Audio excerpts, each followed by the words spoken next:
Assalamualaikum warahmatullahi wabarakatuh. Sayyidina Ali itu masyhur, dia punya musuh besar namanya Muawiyah. Karena permusuhan ini tidak bisa dihindari. Jadi kalau dalam fikih Islam ini anak-anak saya ajari fikih. Kalau orang mukmin membunuh orang mukmin itu hukumnya dosa besar apa kecil? Besar.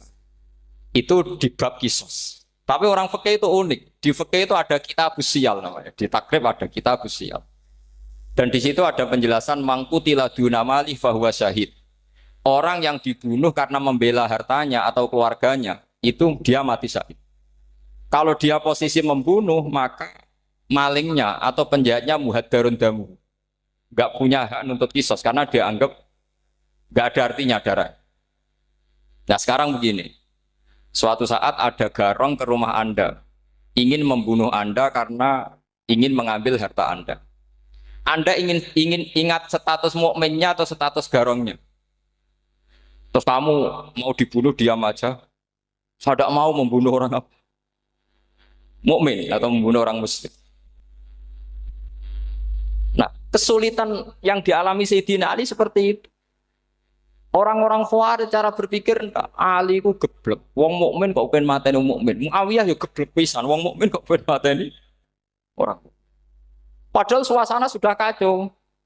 Ketika seorang penjahat mau membunuh yang punya rumah dan yang punya rumah ingin membunuh penjahat, itu namanya mukmin bentrok sama orang mukmin. Apa orang benar sahibul hak ingin mempertahankan haknya? Tidak sampai saya tanya. Itu sahibul hak, yaitu yang punya rumah ingin mempertahankan haknya. Meskipun dalam duel ini kadang terjadi pembunuhan. Nah di sini ini ya, ulama ahli sunnah menyebut masalah istihadiyah. Kelompoknya Sayyidina Ali mempertahankan nyawanya meskipun dengan cara membunuh pasukan Muawiyah. Pasukan Muawiyah juga mempertahankan nyawanya meskipun harus membunuh pasukan Ali. Zaman itu susahnya istihad seperti itu. Tapi orang Khawarij cara berpikir enggak, ini biang keladi masalah itu Ali sama Muawiyah. Mereka malah rapat, ya sudah dua-duanya bunuh saja. Ya masyhur tuh, akhirnya Sayyidina Ali dibunuh oleh orang Khawarij. Makanya ini penting ya, pentingnya ngaji seperti ini. Jadi kamu harus dilatih berpikir nubuah. Ya, dilatih berpikir apa? Nubuah disebut al ulama warasatul. Meskipun dengan cara yang ekstrim, tapi pikirannya saja, jangan perilakunya. Saya punya contoh sekian kasus, sekian tragedi. Misalnya begini, saya itu dulu punya teman, dia soleh, bisa baca Fathul Mu'in. Dia itu janggal, bilang sama saya, Gus, tidak biasanya Rasulullah itu agak-agak nyindir orang fakir. Ini kok ada hadis kadal fakru ayakuna kufrun. Bahwa kefakiran itu mendekati apa? Kekufuran. Dia itu aneh, aneh sekali. Biasanya tidak biasanya Rasulullah kritik seperti itu. Walhasil ini singkat cerita, anak ini ngalami satu trauma. Dia itu miskin. Gara-gara miskin gitu jadi buruhnya orang non muslim. Dan sering disuruh nganter majikannya itu ke tempat-tempat lokalisasi. Dia mulai mikir, ini gara-gara fakir saya harus nganter orang ke lokalisasi. Mulai ingat dia, Sodako Rasulullah ini gara-gara fakir saya jadi pengantar orang ke lokalisasi. Suatu saat majikannya itu benar-benar bangkrut. Malah tidak disuruh nganter. Pokoknya carikan yang cantik bawa sini. Pusing. Nah, dia akhirnya walhasil lari terus keluar. Terus dia cerita betapa ekstrimnya fakir sehingga gara-gara fakir saya harus jadi penolong orang yang mau apa mak. Anda boleh berpikir ekstrim, tapi ekstrim dalam melawan kemungkaran itu tadi. Saya nggak boleh jadi fakir, tapi takutnya fakir yang nanti jadi alat kemak. Imam Ghazali juga punya contoh seperti itu. Imam Ghazali pernah marah besar ketika tren di Baghdad itu orang belajar fakih semua. Hatta layakuna thamma tabibun illa min ahli dhimmah, kata beliau. Sampai di Baghdad itu tidak ada dokter kecuali orang kafir dhimmah. Akhirnya kalau ada ulama sakit, saya masih ingat pas kecil, kalau ada ulama sakit itu tidak boleh dibawa ke rumah sakit. Takutnya ketemu dokter muslim, non muslim malah disuntik langsung apa? Mati. Akhirnya ulama saat itu berfatwa, orang Islam harus ada yang jadi dokter. Banyaklah gus-gus yang sekolah kedokteran. Yang masyhur ya seperti Sahal itu, Sahal bin Abdul Fattah. Itu dulu putranya Ki Fatah yang menolong Mbah Mahfud saat sembunyi. Saking idolakannya Basal, anaknya dinamakan Sahal, tapi dia jadi dokter spesialis bedah. Begitu seterusnya urusan negara. Dulu itu orang jabat itu tidak boleh, karena jabat itu dekat dengan syubhat, dekat dengan haram. Tapi gara-gara pejabatnya non-muslim, kalau bikin aturan ya ala non-muslim.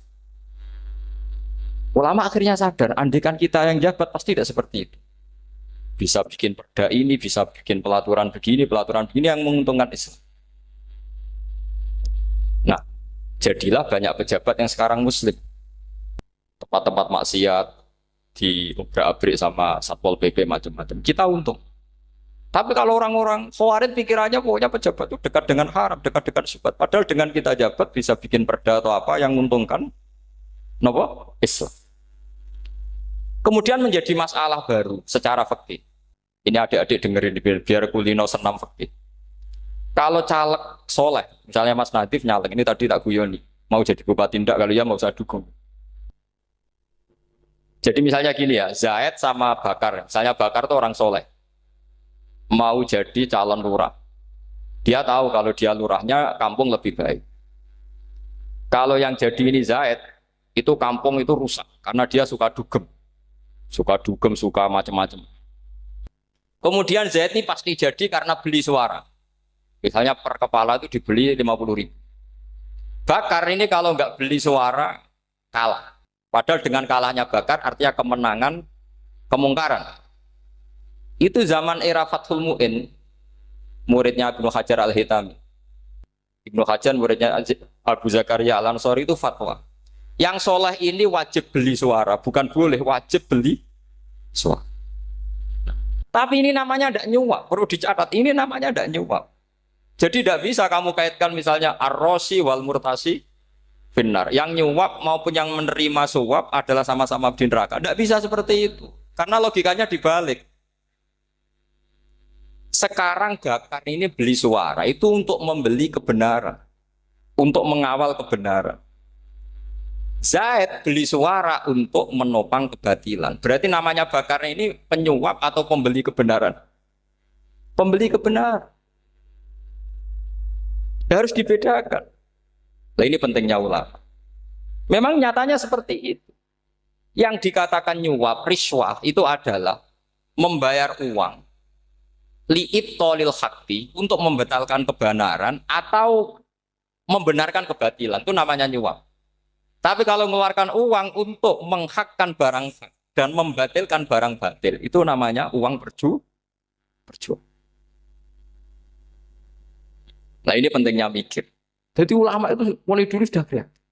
Nah sekarang sudah banyak orang-orang khusyuk yang biasa di masjid khusyuk. Kalau ditanya zaman akhir rusak kabeh, wong soleh-soleh wis nyuap. Kalau orang soleh ini tidak nyuap ya tidak jadi. Kalau nggak jadi mereka nggak ada yang jadi DPR, nggak ada partai Islam, habis malah Indonesia.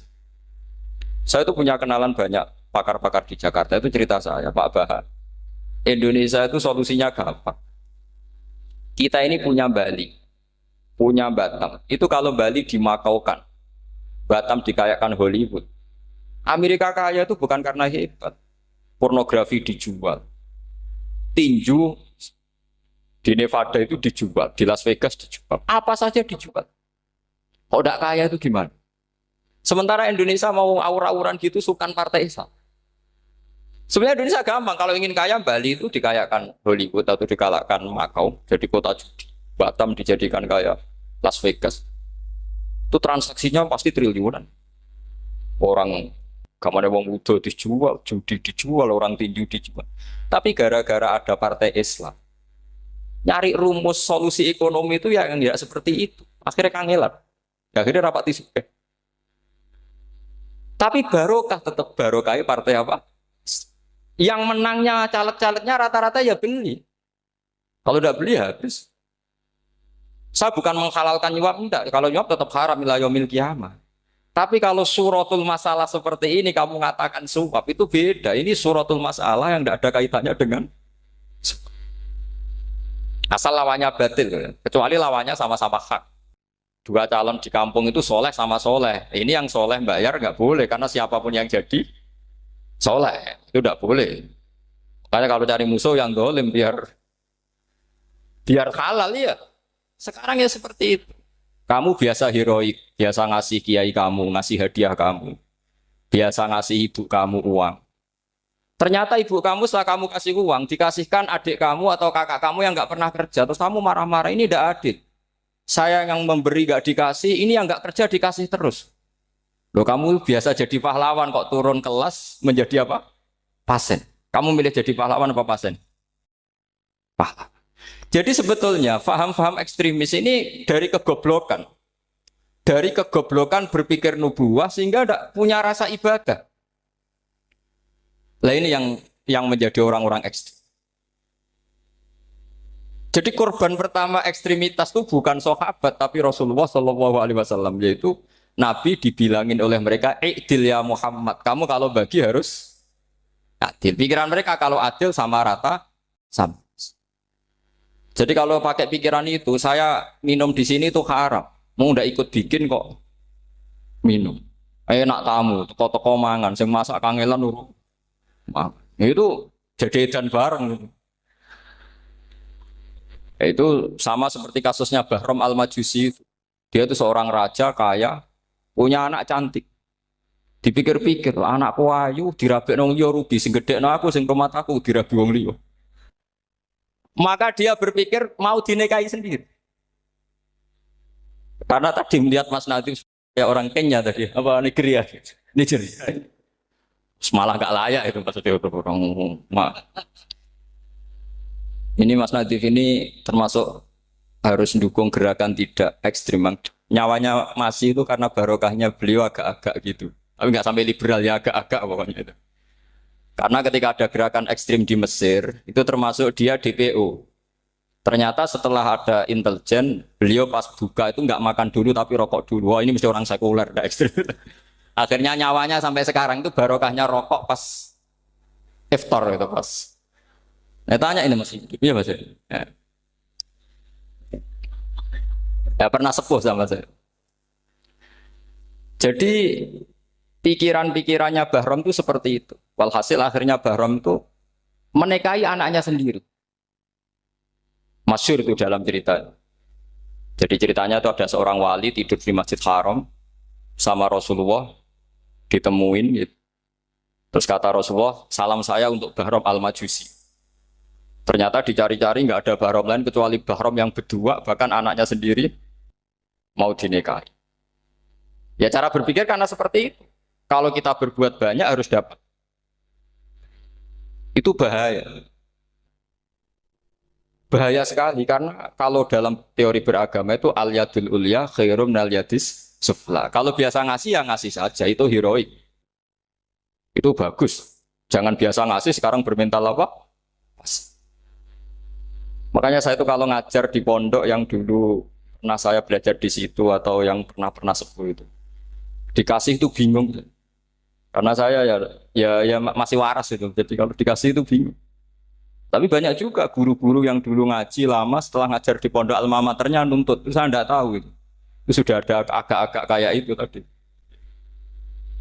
Walhasil si Barom tadi itu, ini cerita harus saya teruskan karena nggak boleh diputus. Dapat salam dari Rasulullah, ternyata di balik nakalnya dia itu pas mau bulan pertama, malam pertama itu ada seorang janda sepuh ke situ. Ganggu dia tentu ya. Ketika dikejar pulang lagi sampai 3 kali.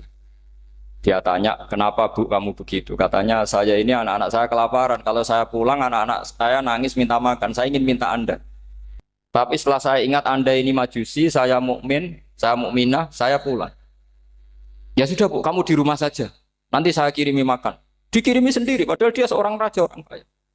Barokahnya itu dia dikasih tobat sama Allah. Dan paginya ketemu tamu yang mengirimkan salam dari Rasulullah SAW. Akhirnya Bahram ini menjadi muslim. Tapi intinya berpikir seperti tadi itu salah. Bahwa kalau saya jasa banyak harus mendapat apa? Ini cara berpikir orang-orang Khawarij. Iya, saya pernah ditanya seorang dosen. Gus, saya ini kalau baca sejarah perang Badar atau perang Uhud, yang saya tidak nerima itu satu. Kenapa setiap ghanimah, harta orang kafir dan istrinya orang kafir kok disita orang Islam, dan yang perempuan jadi amat, kemudian juga digauli orang Islam, yang hartanya orang kafir juga jadi asetnya orang Islam, kok kayak garong. Dia tanya seperti itu sama saya. Terus saya jawab, kalau sampean ada garong dan kemudian bawa senpi, senjata api, kemudian garong Anda, penjahat Anda lumpuhkan, ya senpi itu harus Anda kembalikan. Monggo penjahat ini kagungan jenengan beto wangsul. Karena ada milik Anda, harus dikembalikan. Wah, tidak bisa Pak, kalau saya kembalikan pasti dipakai jahat lagi, dipakai kriminal lagi. Ya sama, kalau asetnya orang kafir dikembalikan ke orang kafir akan menjadi aset kekafiran lagi untuk menghancurkan kita. Nah, perempuan juga sama. Perempuan itu alat produksi. Jika perempuan tadi dikembalikan ke orang kafir, maka kamu menolong populasi orang. Ya seperti itu. Paham? Makanya disita dalam perang loh ya, tapi dalam perang yang legal. Nah itulah kenapa amat halal. Makanya di Quran itu illa ala azwajihim aw ma malakat ayman. Paling enggak itu masih ada ulama atau pemikir atau ustadz siapa saja yang bisa memahami logika apa? Nanti kalau ulama ini sudah meninggal, orang akan mencibir Islam dengan cara mengatakan Islam itu jahat, yaitu menyita hartanya orang kafir dan istrinya orang kafir setiap kali terjadi perang. Karena pemikiran ini pasti sama-sama kutubnya, sama-sama ekstrim. Nah ini penting saya katakan. Makanya masyhur itu perdebatan Sayyidina Ali dan Muawiyah. Ini saya kutip sedikit. Ini ya sama-sama berpikir ekstrim, tapi ekstrim yang baik. Walhasil dalam satu kerja bakti di Masjid Kuba, itu ada sahabat namanya Ammar. Ini di depan umum, ini penting. Kalau dalam ilmu hadis di depan umum ini penting karena nanti menjadi mutawatir. Beda dengan hadis yang Nabi ngendikan sama 1-2 sahabat, namanya hadis ahadi. Di depan umum Nabi guyon gini sama Ammar, ya Ammar waihak taktuluka alfiatul baghiyah. Ammar, kamu ini nasib kamu itu agak sial. Karena nanti yang membunuh kamu itu kelompok yang tidak benar. Alfiatul baghiyah itu kelompok yang tidak benar. Itu disaksikan sekian sahabat. Walhasil suatu saat Ammar ini ikut perang dan ikut pasukannya Ali dan terbunuh oleh pasukannya Muawiyah. Seneng Ali. Walhasil Ammar ditemuin sama Ali. Ya Muawiyah, al-ana dhuhara bi anna fi'ati haqqun wa fi'ataka baghiyah. Sekarang kelihatan siapa yang benar. Saya yang benar, kamu yang salah. Kenapa? Karena Ammar kelompokku dan terbunuh oleh kelompok kamu. Padahal kata Rasulullah yang membunuh Ammar adalah kelompok yang salah. Muawiyah pintar sekali, dia jawabnya gini, laula kama kutila Ammar. Ammar terbunuh karena bela-belain kamu. Kalau kamu tidak nyuruh dia perang juga gak terbunuh kan. Jadi kamu ikut andil, terbunuhnya siapa? Ammar. Tapi apa kata Sayyidina Ali? Idzan qatala Rasulullah Hamzah. Kalau teori itu Anda pakai, Rasulullah pun membunuh Hamzah. Sekarang Hamzah perang karena suruhan siapa? Rasulullah. Yang membunuh Hamzah siapa? Wahsy. Kalau teori itu Anda pakai, berarti Rasulullah pun membunuh Hamzah. Terus fasa kata Muawiyah, Muawiyah diam. Jadi fikih pun tuh diputuskan lewat pikiran ekstrim. Tapi bukan ekstrim yang merugikan orang lain. Ya, kalau merugikan orang lain namanya sudah la dororo wa la dirar. Dia menyalahi aturan itu. Makanya saya pernah ngaji di sini dulu ketika tahun kemarin. Fikih-fikih Islam itu punya rumus, itu ya gara-gara pikiran ekstrim sebetulnya. Saya pernah nyontohkan adalah orang tuh kalau sholat jenazah itu mayitnya di depan. Itu ulama fikih tidak ada yang punya alasan. Mau hanya bilang gini, hakadha wajadna salafan wa khalafan. Mulai dulu kalau nyolati mayit ya jenazahnya di depan. Ya hanya gitu saja, tidak punya alasan. Makanya ulama lain mengatakan tidak apa-apa jenazah di belakang, yang sholat di depan. Kenapa? Fa innaha laysat bimanzilatil imam. Memangnya jenazah imam kok harus di depan? Itu ya tidak ada yang bisa bantah. Bagaimana mungkin harus di depan? Oh, enggak imam kok harus. Yang harus di depan itu imam. Jenazah itu imam apa enggak? Enggak. Terus alasan kedua sholat ghaib. Kalau ada orang mati di Surabaya, Mas Nadib di sini, sholat gaib boleh enggak? Boleh. Jenazahnya di depan apa belakang? Belakang. Di belakang kan? Berarti harus enggak jenazah di depan? Ya dia mau ngakeh yang jelas kalau itu. Lah ini contoh-contoh kecil. Nah orang Khawarij itu orang yang paling tidak mau menerima otak-atik seperti itu. Akhirnya jadi goblok bareng tadi. Ya makanya Rasulullah pun jadi korbannya Khawarij. Muhammad kamu harus adil. Karena pikiran mereka adil itu yang memberi banyak ya dapat banyak. Kalau pikiran nubuah tidak seperti itu. Kalau yang biasa memberi, biasa heroik, biasa baik ya biar tetap biasa memberi. Jangan dilatih jadi apa? Pasien. Ini mungkin adik-adik juga agak keberatan, tapi harus dilatih. Makanya saya itu jadi kiai itu ya mulai kecil anaknya kiai butuh kiai. Saya itu ya mulang tuh senang. Saya tidak pernah terlintas dikasih santri atau dihormati ya enggak. Mungkin sampai mati agak terlintas. Ya pikiran saya sederhana. Biasa mulang pahlawan malah sekarang pasien itu malah kayak cemen, kayak turun kelas itu. Jadi saya terus ya enggak kepikiran sama sekali. Loh kalau saya minta sama Allah karena itu atasan saya. Makanya ada ulama yang ekstrim gini, ini kisah nyata. Ada ulama alim datang ke seorang raja. Rajanya ini soleh padahal. Ternyata pas raja itu berdoa, ya Allah saya kasih ini, kasih ini. Padahal ulama tadi itu mau mengajukan proposal. Mau minta apa gitu. Terus dia pulang ketika ditanya, Pak Kiai kenapa pulang? Ternyata raja itu minta zat yang sama yang saya mintai. Kalau raja saja masih minta, ngapain saya minta raja? Saya akan minta zat yang dimintai raja. Terus pulang dia.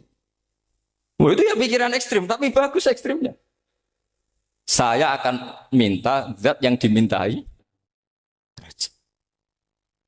Kalau sampean kan uteke saya les, sholat dinteni, tetap jalo. Oh, kok orang mikir seperti itu. Memang salah didik, salah itu tadi. Nah, ini harus dilatih. Masyhur itu ketika Nabi pas Fathu Makkah itu, orang-orang Ansor komentari Nabi gini, ketika Nabi sangat happy di Mekah, sangat enjoy di Mekah, kata orang-orang Ansor, Amar rojul adroka durok fatun fi ahli wa ulfatun fi asyiroti. Namanya orang pasti happy kalau di kampung halaman. Jangan-jangan Rasulullah itu nanti hidup di Mekah lagi, karena Mekah sudah dikuasai orang Islam. Beliau pasti kangen sama keluarga, sama Mekah. Tapi ya sama, ketika Rasulullah mulai ngasih itu, orang-orang Quraisy dikasih banyak, orang Ansor juga pikirannya seperti itu. Baru orang Ansor dilatih pikiran nubuwah, yaitu tadi. Mereka itu dapat kambing, dapat sapi, terus pulang. Kamu mendapat saya, milih mana? Milih Rasulullah Shallallahu Alaihi Wasallam. Sekarang kamu saya balik. Kamu punya kiai, kamu bisa memberi hadiah, memberi beliau. Suatu saat kiai Anda ini kaya raya, terus sering ngasih orang-orang yang nggak pernah berjasa. Kamu nggak pernah dikasih. Itu kalau pakai pikiran Khawarij, kiai ini salah karena ngasih orang yang tidak berjasa. Tapi kalau kamu pakai pikiran nubuah, enggak. Alhamdulillah saya tetap istiqomah memberi kiai itu. Dan alhamdulillah enggak dibales. Semoga balasannya di akhir. Ya sudah seperti itu. Kalau pakai pikiran gengsi tadi seperti itu. Masa biasa memberi sekarang posisi diberi. Saya rak turun kelas. Jadi sebetulnya pikiran ekstrim itu boleh, tapi untuk yang seperti ini bukan ekstrim yang tadi. Makanya ini disebut al-hujjat. Al-hujjat itu satu logika yang bisa mematahkan asumsi awal. Ini saya harap santri-santri matolek, putra maupun putri berpikir seperti ini. Sehingga sama. Jadi misalnya sekarang dibalik. Kalau ada orang NTT yang masih non-muslim, itu orang kafir yang harus dibunuh atau orang kafir yang harus didakwai. Mesti pikirannya itu, kalau Nabi itu ya semua yang didakwai Nabi dulu orang kafir. Nah, ketika Nabi di Mekah itu pertama ketemu orang kafir itu dibunuh atau didakwai? Didakwai. Ya berarti pilihan sekarang ya didakwai bukan dibunuh. Nah soal perang itu perang itu beda dengan membunuh. Ada janjinya, ada macam-macamnya, terus nggak ada solusi, itu baru ada apa? Jadi kalau sudah dibalik-balik gitu, makanya kata ulama-ulama, Khawarij itu pasti salah. Pasti salahnya adalah kalau orang tidak benar ya dibenarkan, bukan dibunuh. Kalau setiap orang kafir dibunuh, Nabi kapan jadi nabinya? Karena orang kafir habis. Jadi metode bil hikmati ya ada, itu hasanah ya ada, karena orang kafirnya sudah apa? Mati. Terus, pertanyaan kedua, kalau Nabi harus ekstrim ngapain yang ngawal Jibril? Halnya Israel lebih efektif. Jadi kalau sama-sama ingin ekstrim, Nabi itu nggak usah dikawal Jibril, kan enggak efektif kan? Harusnya yang ngawal itu siapa? Israel. Kan nggak repot. Nah, jadi saya mohon ini saya cerita. Jadi korban pikiran ekstrim itu bukan siapa-siapa. Pertama itu Rasulullah. Akhirnya Rasulullah menjelaskan, ya beginilah cara berpikir. Jadi saya kira demikian. Nanti mungkin kalau ada tanya-tanya, ada pertanyaan. Yang jelas kalau seputar ekstremitas itu bisa latihan. Ya. Sebenarnya bisa latihan di fikih. Karena fikih ini cerminan dari pikiran ulama. Ya, cerminan dari pikiran apa ulama yang tidak tekstual. Ya, seperti gini ya. Tasaddaqa Rasulullah so'an min tamrin au so'an min akidin. Ketika zakat fitrah itu Rasulullah mengeluarkan satu sok tamar. Tamar itu kurma. Kalau menurut tekstual berarti zakat fitrah harus pakai kurma. Tapi semua ulama sedunia mengatakan putih ahlil balad. Hanya dalam konteks Indonesia ya pakai apa? Beras. Berarti kata tamar diganti kot, diganti apa? Kot. Jadi orang itu jangan diajak goblok bareng. Masa Nabi ngendikan tamar harus apa? Makanya saya pernah debat. Pak Nabi itu cingkrang. Kenapa orang-orang itu rata-rata tidak cingkrang? Saya bilang, Nabi itu hidupnya di Mekah. Kenapa Anda hidup di Indonesia? Iya, Nabi itu hidupnya di Mekah. Terus saya tanya lagi. Nabi itu hafal Quran, kamu udah hafal, saya hafal Quran. Kalau cingkrang gampang, karek ngetok kata saya. Ya, kalau ada sunnah Rasul, Nabi hafal Quran, enggak hafal kan? Berarti kalau ikut sunnah Rasul, hafal Quran. Jangan cingkrang tok, ya hafal apa? Ya sama poligami juga gitu, yang tadi diceritakan Mas Natif itu. Nabi itu poligami setelah Khadijah meninggal. Apa mereka mau nunggu istri pertama meninggal? Kalau ingin persis loh, kalau ingin persis nunggu istri pertama meninggal. Ah ya, enggak mau juga kan? Ya biasa saja lah. Pokoknya yang dihalalkan syariat ya kita bilang halal, yang diharamkan kita bilang apa? Enggak usah sok suci sunnah Rasul. Saya punya banyak cerita. Abu Bakar itu dulu sering menghindari sunnah Rasul. Dulu Rasulullah itu kalau ada orang minta ya dikasih. Ketika Abu Bakar bikin Baitul Mal. Ketika ditanya ini zaman Rasulullah tidak ada. Kata Abu Bakar, huwa Rasulullah. Beliau itu Rasulullah. Mau gak di-manage ya negara tertib. Umar bikin pasukan. Pasukan itu diangkat negara. Kalau dulu zaman Nabi yang ikut perang bahaya, yang tidak perang namanya munafik. Era Umar tidak, militer itu ditunjuk. Ya digaji pakai Diwanul Murtazikoh. Ketika ditanya, kenapa tidak kayak Rasulullah? Huwa Rasulullah. Mau tidak tertib pun tetap negara stabil. Karena ada karismanya. Jadi kadang-kadang dalam banyak hal itu kita malah tidak boleh persis Rasulullah karena kadang banyak khususnya. Yaitu contoh yang paling masyhur di fikih ya kayak Nabi itu nikah 9 itu khususnya. Dalam strategi juga sama. Dalam strategi memanage negara juga sama. Banyak sahabat yang punya ide yang zaman Nabi itu tidak ada. Ketika ditanya, kenapa tidak persis Nabi? Katanya, huwa Rasulullah. Ya Rasulullah itu meskipun seperti itu, meskipun tidak tertib secara rasional, tetap dikawal wahyu. Makanya negara baik-baik saja. Kalau saya ini hanya Abu Bakar, kalau tidak ya repot. Umar ya sama, bikin Diwanul Murtazikoh. Utsman juga sama, di-manage negara. Sayyidina Ali juga di-manage. Kalau Nabi tidak. Tapi tidak apa-apa, karena ada karisma. Sama tak cerita nih, masalah zakat yang masyhur. Orang paling bakhil sekalipun, paling kikir sekalipun, itu zaman Rasulullah bayar zakat.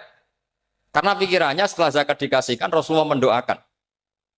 Khudh min amwalihim shadaqatan tutahhiruhum wa tuzakkihim biha wa sholli alaihim. Inna sholataka sakanul lahum. Era Abu Bakar enggak. Sorry ya Abu Bakar, dulu kita zakat sama Rasulullah karena didoakan beliau. Kamu hanya Abu Bakar, saya tidak mau zakat. Ya sama lah seperti orang dipimpin ulama-ulama karismatik. Orang dipimpin Badola itu tidak usah metai, santri sudah nurut. Dipimpin Manazif, gak bikin pelaturan, habis pondok. Kalau tidak ngancam, gak gini, ditakzir, gak gini, habis. Zaman Badola dehem tok santri wedi. Mas Nadif dehem. Oh, enggak. Nah, makanya Rasulullah itu tidak banyak bikin pelaturan.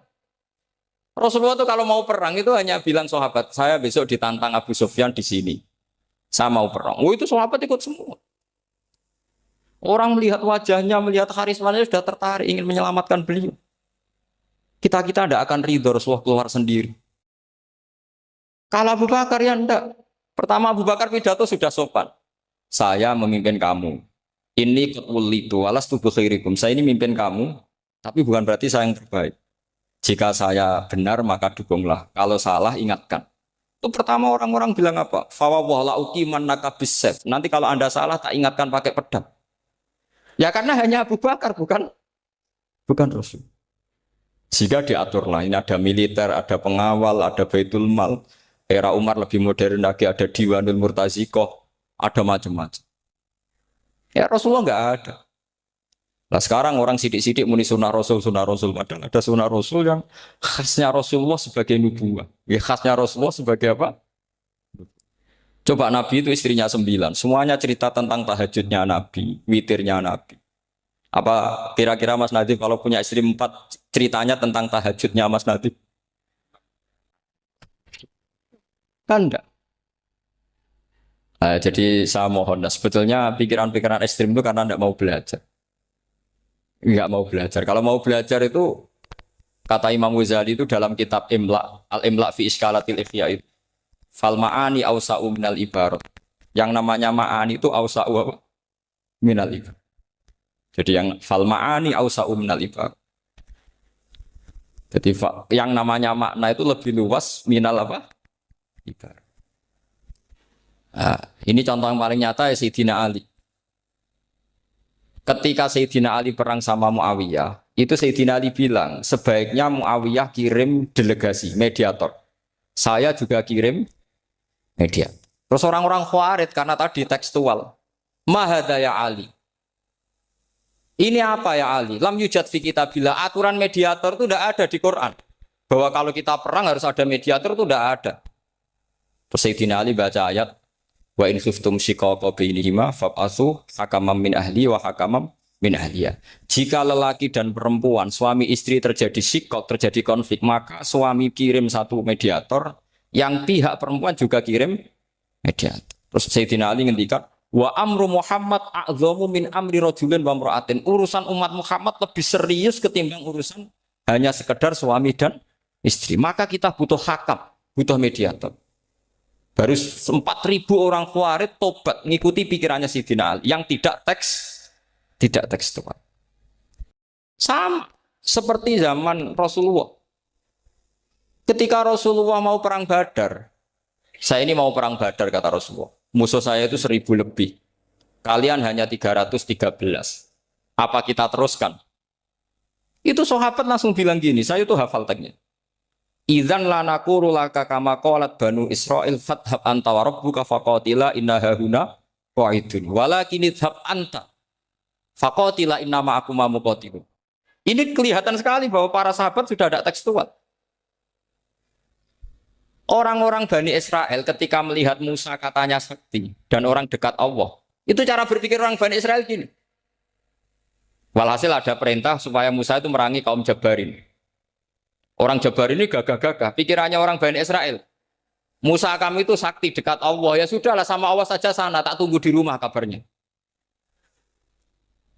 Itu kan sama dengan santri semedit, roh kiai ini suga, kiai aku suga, terus tak pikirkan seperti itu. Ya sama seperti itu. Nabi ku kekasih Allah, mesti perang menang, serasa tak ewangi mesti menang. Fadhab anta wa rabbuka faqatila inna hahuna. Kok itu? Ya sudah kamu berangkat saja sama Tuhan, tak tunggu di rumah. Tapi apa kata para sahabat Ansor ketika Nabi minta supaya mereka dukung di perang Badar? Langsung bilang, idzan lanaqulu laka kama qalat Bani Israil. Kita tidak akan bermental kayak Bani Israil. Ini tekstual apa? Enggak. Mereka punya mafhum, punya pikiran. Cara Mas Nadif punya kreatif. Bahwa ini mental yang bejat, kita tidak akan meniru seperti itu sahabat. Jadi dulu sahabat itu makna di Quran juga ada tekstual. Jadi bisa memahami. Nah sekarang orang memaksa semuanya harus tekstual. Ya meskipun tadi jangan terlalu liar terus menjadi liberal. Tapi saya tidak tahu kalau contohnya Mas Nadiem tadi pakai kondom, istiqomah tidak tahu itu pikirannya Jil apa Mas Nadiem tidak tahu saya itu tidak tahu. Kok sampai sembeling itu saya tidak tahu. Oh, lagi juga kalau tidak bisa nyontohkan yang di luar itu, saya itu ya tidak tahu. Mulai dulu ilmunya yang seperti itu terus, ya tidak tahu lagi. Jadi mulai dulu zaman Nabi pun itu sudah ada pikiran-pikiran seperti itu. Jadi tekstual atau harfiah itu ya enggak. Nyatanya sahabat langsung bilang idzan lanaku rolaka kama qolat banu apa? Esra.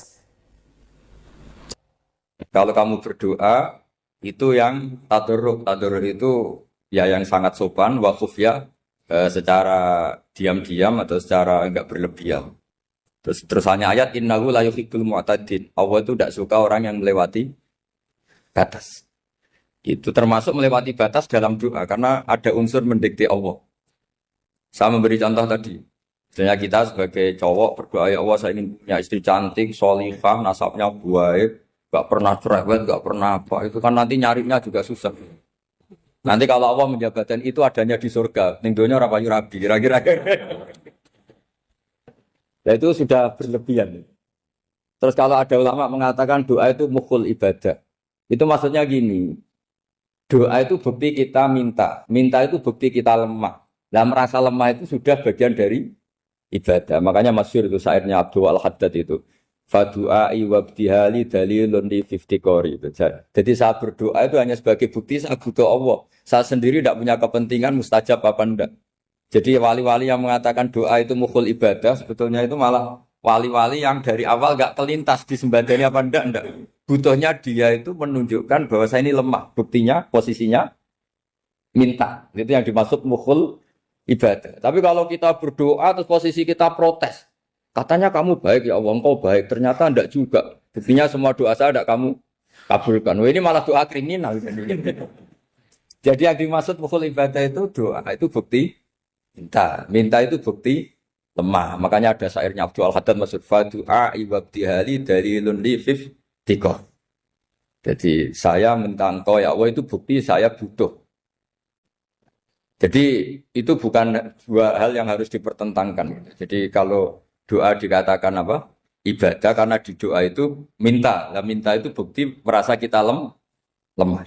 Berarti kita sa'il Allah mas'ul. Kita minta Allah yang kita mintain. Kita menengadah Allah yang berposisi memberi. Itu saja sudah cukup sebagai ibadah. Meskipun doa kita tidak mustajab.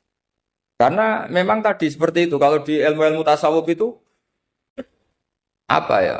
Doa itu memang benar-benar sudah mukhul ibadah karena tadi perasaan merasa butuh sama Allah itu. Nah, merasa butuh itu, nah kalau kita berdoa merasa butuh sama yang kita minta, itu dalam ilmu tasawuf sudah kriminal. Berarti kamu lebih butuh makhluknya. Misalnya begini ya, saya ingin punya rumah bagus. Terus setelah punya rumah, kredit, saya utangnya banyak. Sebetulnya saya itu tidak pernah ingat Allah. Gara-gara utang banyak, kredit jatuh tempo, terus melibatkan Allah. Ya Allah, saya ini utang banyak, ini, terus tolong dibayar. Sebetulnya saya itu ingat utang. Cuma Allah tak libatkan. Kan? Lah itu tidak akan jadi wali. Yang jenis ini tidak akan jadi wali. Saya ingin jadi dosen. Melibatkan siapa ya nanya? Melibatkan Allah. Terus malam-malam bangun melibatkan Allah. Itu artinya apa? Kamu itu lebih ingin yang kamu minta ketimbang ingin Allah. Kalau wali itu enggak gitu. Kangen Allah. Terus tahu Allah itu zat pemberi. Karena tahu Allah zat pemberi terus minta. Maka yang dikangen itu ya Allahnya dulu. Kalau kita kan enggak. Punya kasus dulu, punya keinginan banyak dulu. Baru ingat siapa yang bisa ya. Oh Allah. So, Allah kita libatkan. Ya untungnya Allah baik, mau ramal utang, bukan mikir. Untungnya Allah tidak jawab itu. Jadi itu bedanya wali. Kalau wali itu kangen Allah dulu, baru minta. Kalau kita enggak, banyak masalah dulu, baru melibatkan Allah. Nah yang jenis ini tuh bahaya. Kalau enggak disembadani mesti ngomel ya. Gusti katanya kalau yang minta kamu kabulkan, ternyata ini enggak. Nanti kalau Allah jawab, kamu itu tidak kangen saya, kamu itu kangen uang, kangen perempuan cantik yang kamu inginkan. Terus kamu melibatkan saya. Urusannya apa saya dengan itu, Pak? Makanya tidak usah nuntut karena awalnya sudah sah. Ya saya kira itu ya. Jadi ada ayat apa? Ud'u rabbakum tadarru'aw wa khufyah. Terusannya apa? Innahu la yuhibbul mu'tadin. Itu di semua tafsir dikatakan Allah gak suka orang yang berlebihan dalam doa. Berlebihan tadi, misalnya minta sesuatu yang terlalu besar, atau permintaan kemarin saja lanu addi syukroh, kita tidak bisa memenuhi mensyukuri, sudah minta lagi. Misalnya seorang jomblo, targetnya kan asal payu nikah. Tapi setelah nikah bayangkan istrinya solihah, tidak cerewet, itu kan berlebihan. Bilang status jomblo saja belum kamu syukuri kok sudah minta yang macam-macam. Jadi harusnya kan syukur dulu ya. Sekedar laku nikah ini kan ada syukur yang harus, seperti jadi dosen juga gitu. Sekedar jadi dosen harus kita syukuri dulu karena menjadi kita tidak nganggur. Itu kan satu harkat sosial yang luar biasa. Jangan tahu-tahu sudah hari kedua cari intensif, cari ini itu, syukurnya aja belum sudah kemana-mana. Lah itu sudah mu'tadin, sudah melebihi apa? Batas. Ya saya kira. Jadi begini ya masalah pendidikan ya. Kalau saya jawab pakai ilmu hakikat saja karena ini keahlian saya. Sebetulnya begini ya, kalau misalnya itu ya subjektif juga, misalnya bilang rata-rata alumni pondok ini sukses, alumni kampus ini sukses, yang ini tidak sukses, itu satu pasti subjektif. Karena biasanya yang diterkenalkan yang sukses-sukses. Sama saya punya tetangga dari pondok yang Anda sebut itu kebetulan tidak sukses semua. Itu jantung saya sampai ngeluh. Saya ini gimana kok? Ya sudah seperti itu kan subjektif. Tapi menyangkut pendidikan itu begini ya, menyangkut hasil dari pendidikan itu. Andai kan kita bicara ilmu hakikat, misalnya kita mondok gitu, mondok kemudian jadi orang miskin, jadi orang yang menurut orang banyak tidak berguna di masyarakat. Ternyata kita ini orang yang kelihatan tidak punya karir, tapi kalau malam sujud sama Allah. Punya anak niat memperbanyak orang sujud, terus punya ibu yang sakit-sakitan kita rawat. Meskipun kita tidak jadi dosen, tidak jadi menteri. Tapi indah Allah itu luar biasa karena berstatus ngerawat ibu, ngerawat anak, ngerawat istri. Nah Islam itu datang dengan jargon-jargon seperti itu. Sehingga Nabi kalau muji itu ada Uwais Al-Qarni, ini orang yang luar biasa. Ternyata dia itu punya ibu lumpuh yang kalau kemana-mana harus digendong. Ketika tetangga-tetangganya berhasil sowan Rasulullah itu Uwais Al-Qarni tidak bisa. Karena setiap ibunya dipamitin mau sowan ke Rasulullah itu sama ibunya nggak boleh. Tapi apa yang terjadi? Justru dipuji-puji Nabi sebaik-baiknya kurun. Kurun itu waktu adalah kurun yang ada Uwais Al-Qarni. Saya punya teman, ini kisah nyata, saya berkali-kali ngisi ngaji di komunitas ulama. Ini mungkin tidak bagus untuk kampus, tapi harus saya utarakan. Supaya ya kita evaluasi, saya bilang gini, saya ini jadi kiai itu sering iri sama orang goblok. Orang goblok itu barokah kata saya gitu. Itu kiai-kiai kaget semua, karena saya bilang orang goblok itu barokah. Saya beri contoh gini, misalnya saya pinter, terus juara MTQ, juara hafal Quran atau juara baca Quran secara tartil. Ujung-ujungnya saya dapat hadiah umroh atau apalah, atau hadiah rumah atau apa. Pertanyaannya adalah mendapat. Saya ulang lagi, mendapat.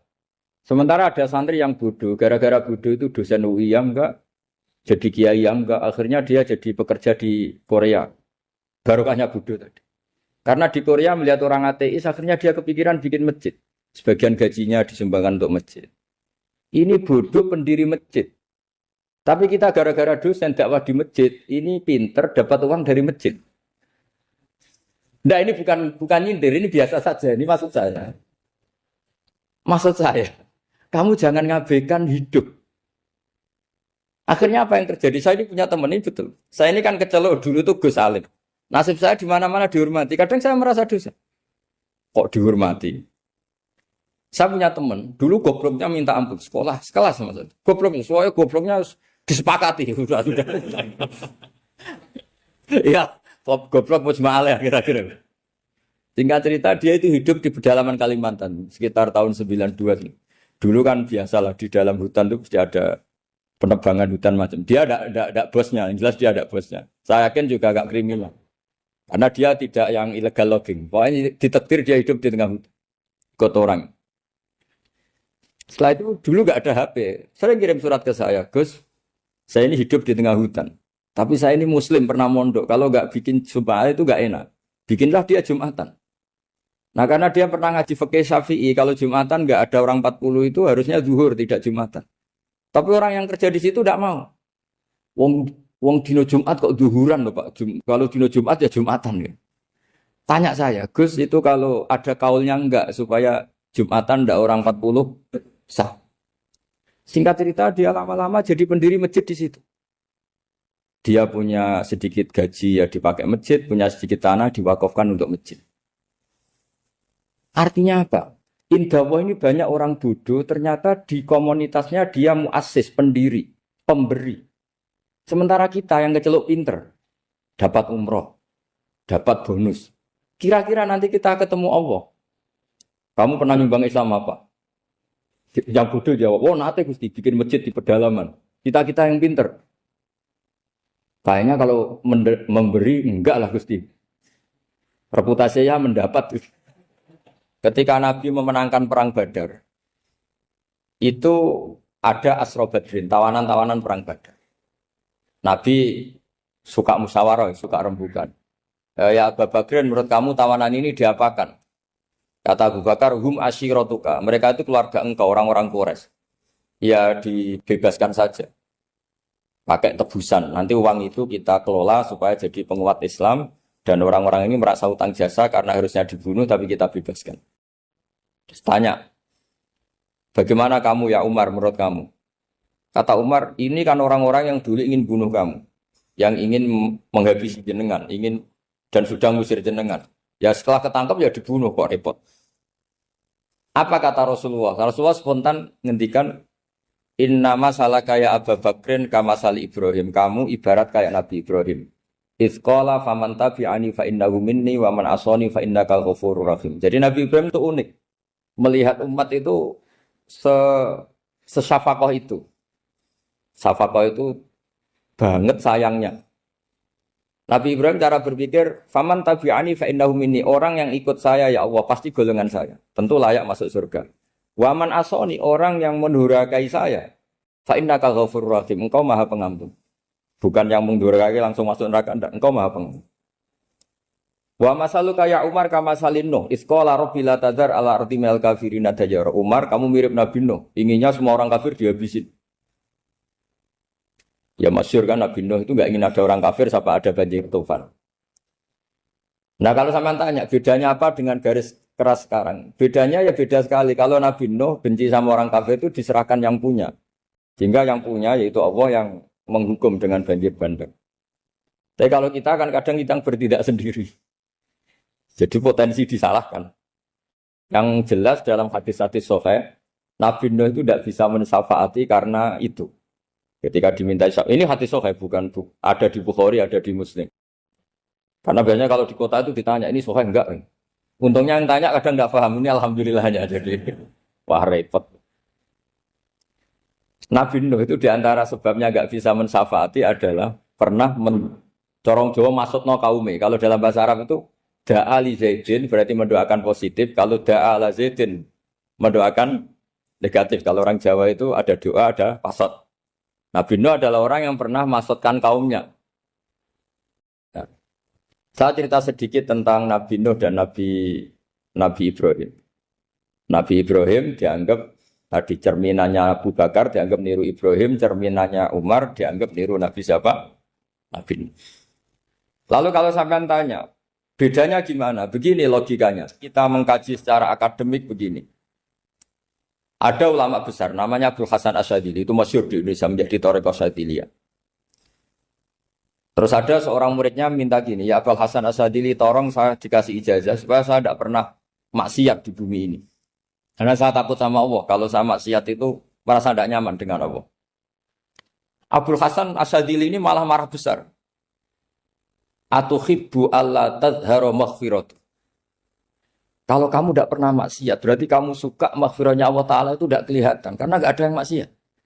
Tapi bukan dukung kamu yang tidak. Ini cerita ilmiah. Tapi kalau Said Abdul Al-Haddad, itu kebalikannya. Ada orang fasik gitu, hidup berkeliaran, mengganggu masyarakat, ganggu ketertiban agama. Ada kiai atau siapa gitu mendoakan supaya tobat atau dikasih panjang umur supaya nanti bisa tobat. Itu beliau, Said Abdul Al-Haddad marah besar. Man da'a li fasikin bil baqa faqad ahabba ayu sawahu fi ardi. Orang yang mendoakan orang fasik hidup berarti dia suka Allah dimaksiati di buminya. Jadi akhirnya jadi kutub besar, yang satu Syadziliyah, yang satu Haddadi. Kenapa ya? Karena tadi yang satu cerminan Nabi Isa, yang satu cerminan Nabi Yahya. Sebagaimana sabda Rasulullah tadi, apa ulama ummati ka ambiyai bani Israil. Juga masyhur dalam aplikasi pengajaran juga gitu. Masyhur sekali dalam kitab-kitab diceritakan. Kalau Said Abdul Haddad, kalau ada orang sowan itu, kamu ngaji sama siapa? Sama si A. Gitu. Pernah nangis gak pas ngajar? Gak pernah.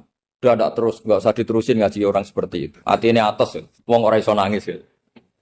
Tapi kalau Abu Hasan Asadili kebalikan. Kamu ngaji sama siapa? Sama si A. Pernah tertawa enggak kalau ngaji? Enggak pernah. Udah, enggak usah ngaji sama orang itu. Orang enggak bisa syukur. jadi itu manhaj besar. Nah akhirnya orang-orang kayak kita ini enggak jelas semua. Nangis ya bisa, syukur, guyu ya bisa. Cuma celakanya kalau kita nangis karena tidak punya uang, kalau guyu karena punya uang. Itu masalahnya. Tapi kalau wali-wali dulu enggak. Kalau senyum ya karena saking yakin rahmatnya Allah itu wasiat rahmatu. Kalau nangis ya karena takut azabnya Allah. Kalau kita kan enggak, sangat-sangat materialistik. Ini yang membedakan kita.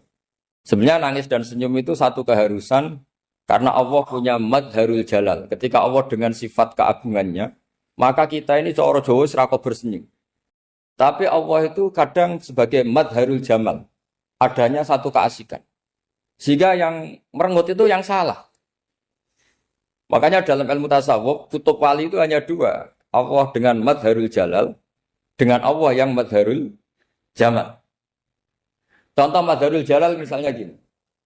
Ketika Nabi Musa ingin melihat Allah, saking kangennya ingin melihat Allah, Rabbi arini anzur ilaik. Ya Allah, saya beri hak untuk melihat engkau. Allah dengan jalalnya gini, Allah itu qadim, superior. Tentu gak layak tersentuh barang hadis. Barang hadis itu makhluk. Sehingga ketika falam mata jalla rabbuhu lil jabali ja'alahu dakka wa kharra Musa sa'iqa. Sehingga enggak levelnya apapun hebatnya Nabi ini tetap makhluk. Sementara Allah itu qadim. Enggak kuat. Makhluk yang fana ini, yang profan ini enggak kuat. Enggak kuat menampung zat yang qadim, yang superior. Sehingga gunung pun hancur. Nabi Musa pingsan. Tapi ketika Allah dengan madharul jamal. Madharul jamal itu Allah dengan keindahannya, dengan kasih sayangnya, memberi hak makhluknya untuk melihat. Nah di sini ini Allah sering ngendikan wujuhu yauma idzin nadhirah ila rabbiha nadhirah. Nanti ada wajah-wajah yang di surga itu melihat saya kata. Tapi apakah betul melihat kayak saya melihat dosen, melihat Pak Rektor, melihat teman-teman itu tidak bisa. Karena Allah itu qadim, sehingga meskipun manusia ahlul jannah melihat Allah, tetap Allah ngendikan la tudrikuhul absar wa huwa yudrikul absar. Karena Allah di balik jamalnya ya punya jalal, di balik jalalnya juga punya jalal. Sehingga selalu di Quran itu diulang beberapa kali supaya proporsional. Nah kenapa ahli sunnah tetap berkeyakinan Allah bisa dilihat? Logikanya begini. Fa inna kulla maujudin yasihu ayyura. Allah itu zat sing nyata-nyata wujud dan punya eksistensi. Di mana-mana sesuatu yang wujud itu layak untuk bisa dilihat. Lalu pertanyaannya gini, kenapa kita tidak bisa melihat sekarang kok nunggu di akhirat? Karena mata kita sekarang itu profan, fana. Sementara kita setelah di surga, tubuh kita didesain abadi. Ya saya ulang lagi, setelah kita di surga, semua fisik kita ini didesain abadi. Tentu karena desainnya sudah abadi, layak melihat zat yang abadi. Tapi pertanyaannya, kenapa tidak bisa ikhatoh, tidak bisa melihat sampai faham, la tudrikul absar? Karena abadi kita itu diabadikan. Sebagaimana surga abadinya diabadikan. Neraka diabadikan. Sementara Allah abadi dengan dirinya sendiri. Yaitu Al-Qayyum. Atau dalam bahasa ngajinya Qiyamuhu binafs. Nah lalu pertanyaan. Makanya Mu'tazilah itu menentang betul. Kalau orang di surga bisa melihat Allah. Cara berpikir Mu'tazilah. Melihat itu artinya yang dilihat ada arahnya. Sementara Allah terbebas dari arah. Tapi kata ahli sunnah cara berpikir tidak seperti itu. Melihat itu pokoknya tahu. Nah, tahu karena mata itu karena kita ditakdir tahu itu karena mata. Sebetulnya yang menjadikan tahu itu tidak mata. Ya kalau tahu ya tahu saja, bukan harus pakai mata. Itu cara berpikir ahli sunnah wal jamaah. Jadi saya beri ya bocoran. Kenapa mazhab ahli sunnah itu yang dipilih oleh banyak mayoritas di dunia, jumhur itu. Ahli sunnah itu dianggap pikirannya lebih orisinal. Misalnya ahli sunnah kalau ditanya, kenapa kamu melihat? Ya melihat saja. Kenapa kamu mendengar? Ya mendengar saja. Kesannya itu tidak rasional, kayak orang yang nggak pinter itu. Tapi sebetulnya itu yang benar. Jadi cara berpikir ahli sunnah itu melihat itu menjadi tahu. Menjadi tahu itu bisa karena mendengar, bisa karena melihat, bisa karena dikasih tahu, bisa karena bersentuhan. Sebab itu di Quran itu ada ayat ala ya'lamu man khalaqa, bukankah zat yang menciptakan itu menjadi tahu. Sehingga kenapa Allah itu selalu tahu? Karena Allah yang menciptakan. Kalau kamu tahu karena mata, sekali itu jauh, maka kamu tidak melihat. Atau kamu sekarang buta, kamu tidak melihat. Atau tertutupi barang itu, maka kamu tidak melihat. Tapi kalau kamu tahu karena kamu menciptakan, maka akan melihat terus. Misalnya saya ini tukang batu. Saya ingat betul ketika saya bangun Monas, itu pulpen saya tak tanam di dalam Monas. Saya ingat betul kalau pulpen saya warnanya putih, tak tanam di Monas 2 meter dari pondasi. Setelah saya pulang ke Jogja ditanya, di dalam Monas ada apa? Ada pulpen. Posisinya 2 meter dari pondasi. Kenapa saya tahu? Karena saya yang menciptakan. Nah, karena menciptakan ini sehingga tahu saya akan terus-menerus. Tapi kalau tahu karena mata sekali barang itu tertutupi, nggak tahu. Misalnya saya tahu jenengan karena dekat sekali jenengan kemana-mana saya sudah tidak tahu. Tapi kalau saya menaruh sesuatu di tubuh Anda, sehingga kamu kemana-mana tetap tahu bahwa barang itu ada di tubuh. Nanti kalau ada yang protes, tapi bisa saja Gus barang itu dicuri orang, kemudian Anda tidak tahu. Yang menjadi tidak tahu karena saya sudah tidak menciptakan suasana itu. Selagi saya yang menciptakan, maka akan tahu terus. Nah, tapi karena Allah ini menciptakan semua yang ada di bumi, maka Allah tahu terus. Jika Allah tahu cara bikin kuman, terus tahu bahwa manusia itu punya kuman, kumannya punya organ, organnya juga punya kuman. Mesti gak kebayang. Kamu bayangkan kayak makanya Allah itu kalau cerita sederhana, innallaha la yastahi ayyadriba mathalam ma ba'udatan fama fawqaha. Allah itu tidak malu bikin perumpamaan nyamuk, karena nyamuk itu lebih dahsyat dibanding gajah. Para pematung itu disuruh bikin gajah masih mampu. Bikinkan patung gajah, mungkin masih sanggup. Tapi kalau tak suruh bikin patung nyamuk, enggak usah bikin hidup, patungnya saja sekecil itu. Padahal nyamuk kecil itu punya organ tubuh. Lalu bikinnya organ tubuh nyamuk itu kayak apa sih? Organnya punya kuman. Kumannya punya organ. Organnya juga punya kuman. Sehingga orang-orang alim itu baca nyamuk itu lebih jadi ayat Allah ketimbang melihat dinosaurus. Tapi sekarang orang itu nggak tertarik ceritanya. Jadi beda perasaannya orang alim sama orang awam. Kalau orang awam tuh melihat mukjizat kan yang dasar-dasar. Kayak dinosaurus, gajah. Wow. Gitu.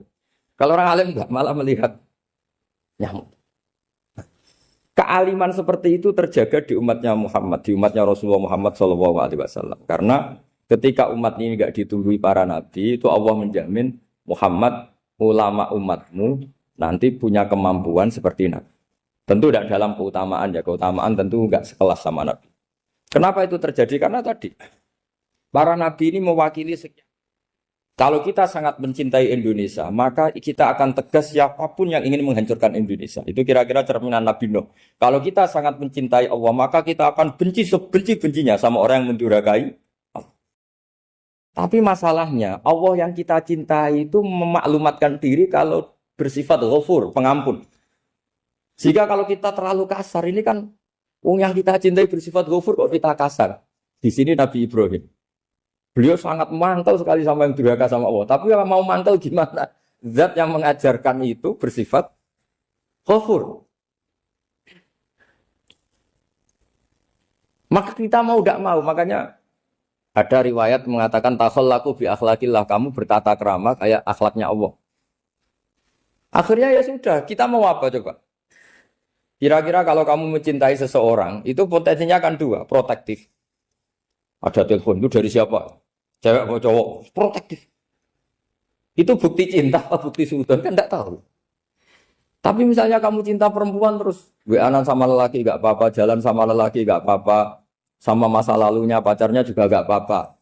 Itu cinta apa pembiaran? Kan sama-sama gak jelas. Nah kira-kira mencintai Allah itu kira-kira analoginya seperti itu. Kalau yang satu protektif, Allah harus zat satu-satunya yang disembah. nggak boleh didurhakai, nggak boleh dikhianati kok. Sehingga ini sangat keras sekali. Nah, ini Nabi Nuh.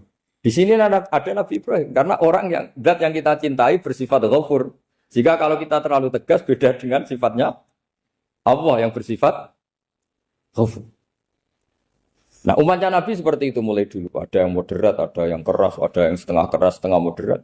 Ada yang ngambil sikap, oh udah mangan turu, ngenteni mati. Ya, itu lebih baik itu timbang punya istihad tapi gak jelas, mendingan. Itu ada riwayatnya. Suatu saat ibadah akhir umatku terbaik adalah tidur. Maksudnya tidur itu gak ngambil sikap, masyhur itu. Saya beri riwayat yang ada di Bukhari Muslim. Satakunu fitanun.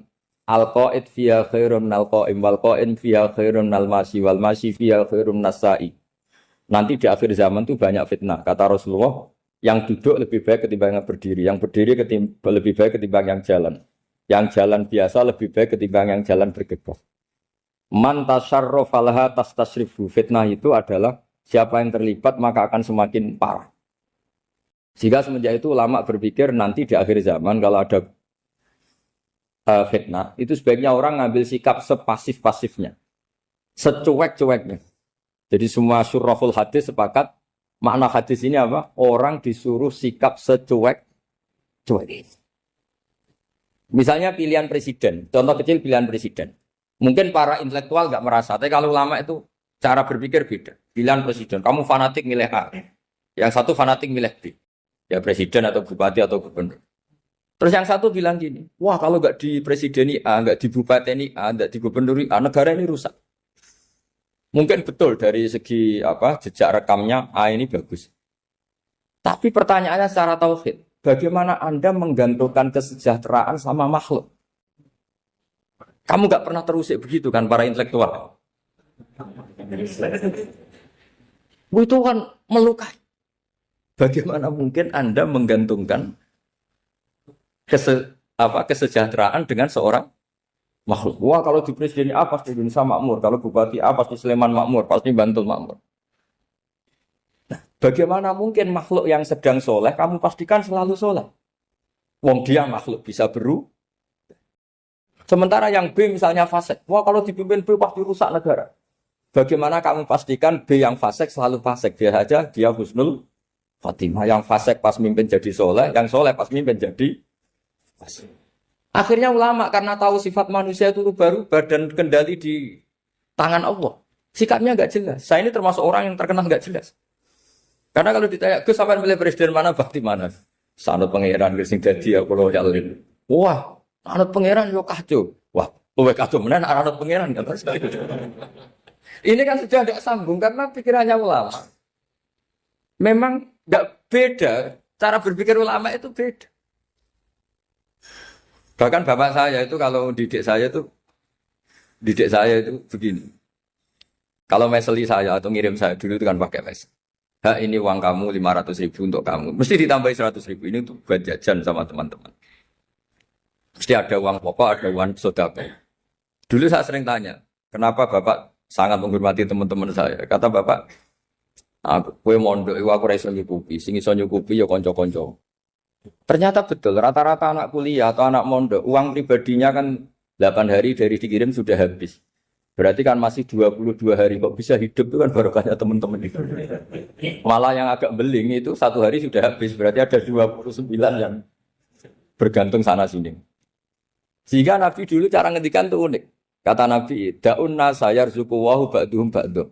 Menusau barnawa, enggak saling memberi rezeki. Ketika ada collab, Medina itu pernah collab, terus sekarang pernah defisit. Beberapa pakar ekonomi datang ke Rasulullah, ya Rasulullah, sa'ir, tolong dikasih harga standar. Tapi apa jawabannya Nabi? La tusa'iru fa inna Allaha huwal musa'ir. Kamu jangan kasih harga, Allah sendiri yang menentukan harga itu. Terus kata Nabi, kenapa engkau begitu ya Rasulullah? Ini negara harus ditentukan harga karena gini-gini. Kata Nabi, saya tidak ingin ketemu Allah dalam keadaan dolim. Tapi ini tentu di teori ilmu modern ini masalah. Tapi menurut orang modern. Tapi kalau menurut ilmu hakikat itu nggak akan masalah. Misalnya, kenapa Nabi tidak menentukan harga dalam keadaan negara seperti itu? Jawabannya pakar-pakar hakikat. Ya saya ulang lagi pakar-pakar hakikat. Begini, misalnya ada orang menimbun. supaya nanti harganya mahal. Ya. Terus ditimbun terus sampai nunggu harganya mahal. Lama-lama dia sadar kalau timbunannya nggak ada gunanya karena ternyata orang nggak beli. Nah, ketika orang tidak punya kemampuan beli, yang menimbun juga tidak punya uang. Nah, tapi kalau sampean tanya, tapi Gus nak tuku barang pokok kan kita mati karena kehabisan stok. Itu masalah tauhid Anda. Bagaimana mungkin kamu bayangkan seorang makhluk tidak bisa hidup atau nggak dapat rezeki? Nabi itu orang yang sampai ke derajat hakikat dari tidak pernah bayangkan gitu. Salah sampean jadi orang yang tauhidnya masalah. Sehingga terus bayangkan, wah kalau negara ini kayak, wah kita makan apa? Kalau negara nggak stabil, wah kita gimana? Itu tidak bisa seperti itu. Dulu ketika kita dijajah Belanda, itu kiai-kiai kita, Mbah Hasyim Asy'ari, Mbah Ahmad Dahlan, mondoknya di Mekah. Sampai alim alama, dua beliau, Mbah Hasyim sama Mbah Ahmad Dahlan itu ngajinya sama-sama Syekh Khotib Minangkabau. Cuma Mbah Hasyim lebih menekuni ke Syekh Mahfud Termas, yang satu menekuni Syekh Khotib Minangkabau. Jadi dua beliau itu ngaji di guru yang sama. Mbah saya, buyut saya itu ya sudah mondok Mekah. Zaman dijajah Belanda. Sekarang kita agak dijajah, agak mondok di sana. Buyut saya itu zaman itu sudah haji. Buyut kelima saya. Itu dulu kalau ingin cari tempat yang teduh, itu masuk ke gua. Itu masuk gua itu hanya kepalanya saja. Kakinya masih di luar. Karena gua di Arab tidak seperti gua di sini. Kalau gua di sini kan orang bisa masuk semua. Kalau gua Arab kan hanya celah-celah batu-batu besar. Sehingga ketika Rasulullah hijrah ke Madinah, singgah di Gua Sur, kata Abu Bakar gimana? Andai kan ada orang kafir di depan gua. Kata Abu Bakar gimana? Andai kan mereka melihat kakinya, pasti melihat kita. Karena gua di sana itu satu tubuh tidak bisa masuk penuh. Kalau gua di sini kan ada yang mobil saja bisa masuk. Nah itu bahasa ya kalau mau istirahat itu masuk gua, separuh badan di dalam gua, separuhnya masih di luar. Nah sekarang terus kita bilang, wah kalau kita negara tidak stabil, kita haji kemana dulu zaman dijajah Belanda kita. Jadi yang berusaha terangkan di antara sifat dasar orang-orang baik adalah di mana saja, kapan saja itu memberi manfaat. Termasuk tentu saat paling sulit. Jadi Nabi Isa menceritakan dirinya itu wa ja'alani mubarakan nama kuntu, saya ditakdir Allah berada di mana saja memberi berkah, memberi kemanfaatan bagi orang lain. Ada beberapa cerita tentang Nabi Isa, jadi perlu diketahui ada 3 nabi yang seperiode, satu Ibrahim dan Nabi Lut. Ibrahim itu sama Nabi Lut itu pernah paman. Kedua Nabi Musa dan Harun. Sebetulnya yang jadi nabi itu Nabi Musa, tapi Nabi Musa karena alsak, lisannya Anda jelas, minta Nabi Harun, ya tentu minta kepada Allah supaya Nabi Harun jadikan nabi. Terus ketiga, Nabi Isa dan Yahya. Yahya bin Zakaria, terus Isa ini pernah keponakan Zakaria. Kira-kira kalau di Jawa ya misanan antara Yahya dan siapa? Isa. Jadi ada 3 nabi yang seperiode. Tapi yang paling berkompeten, yang sederajat kira-kira seperti itu hanya Isa dan Yahya.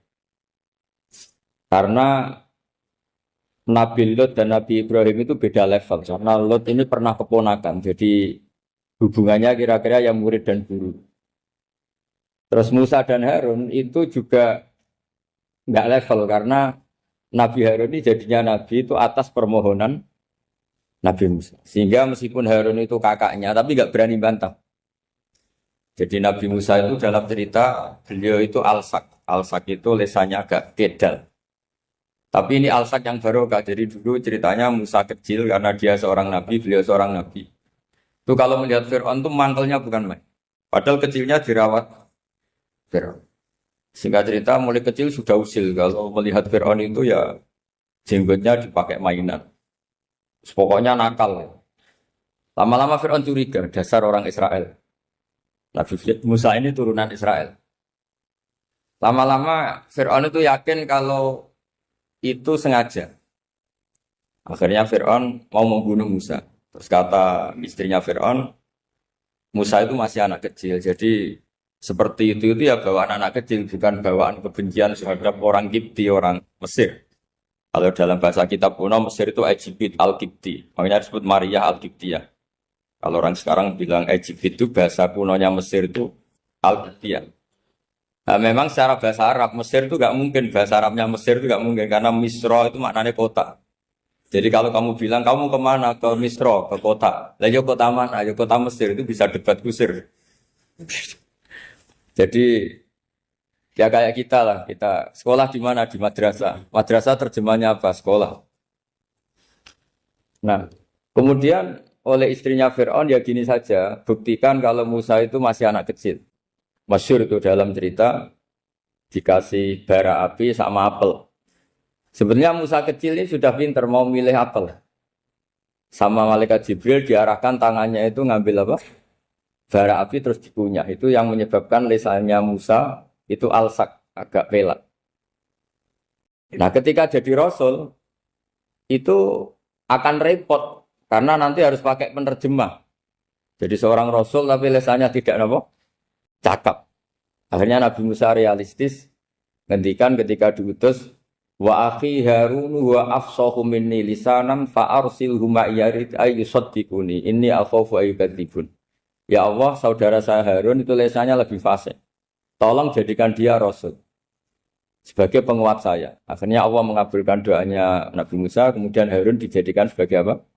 Rasul. Sehingga meskipun satu angkatan Harun dan Musa ini enggak level. Artinya enggak level itu ya Harun yang takut Musa. Terus ketiga ini Nabi Yahya dan Nabi Isa. Ini umurnya ya seangkatan, kecerdasannya, jadi nabinya sama-sama mulai kecil.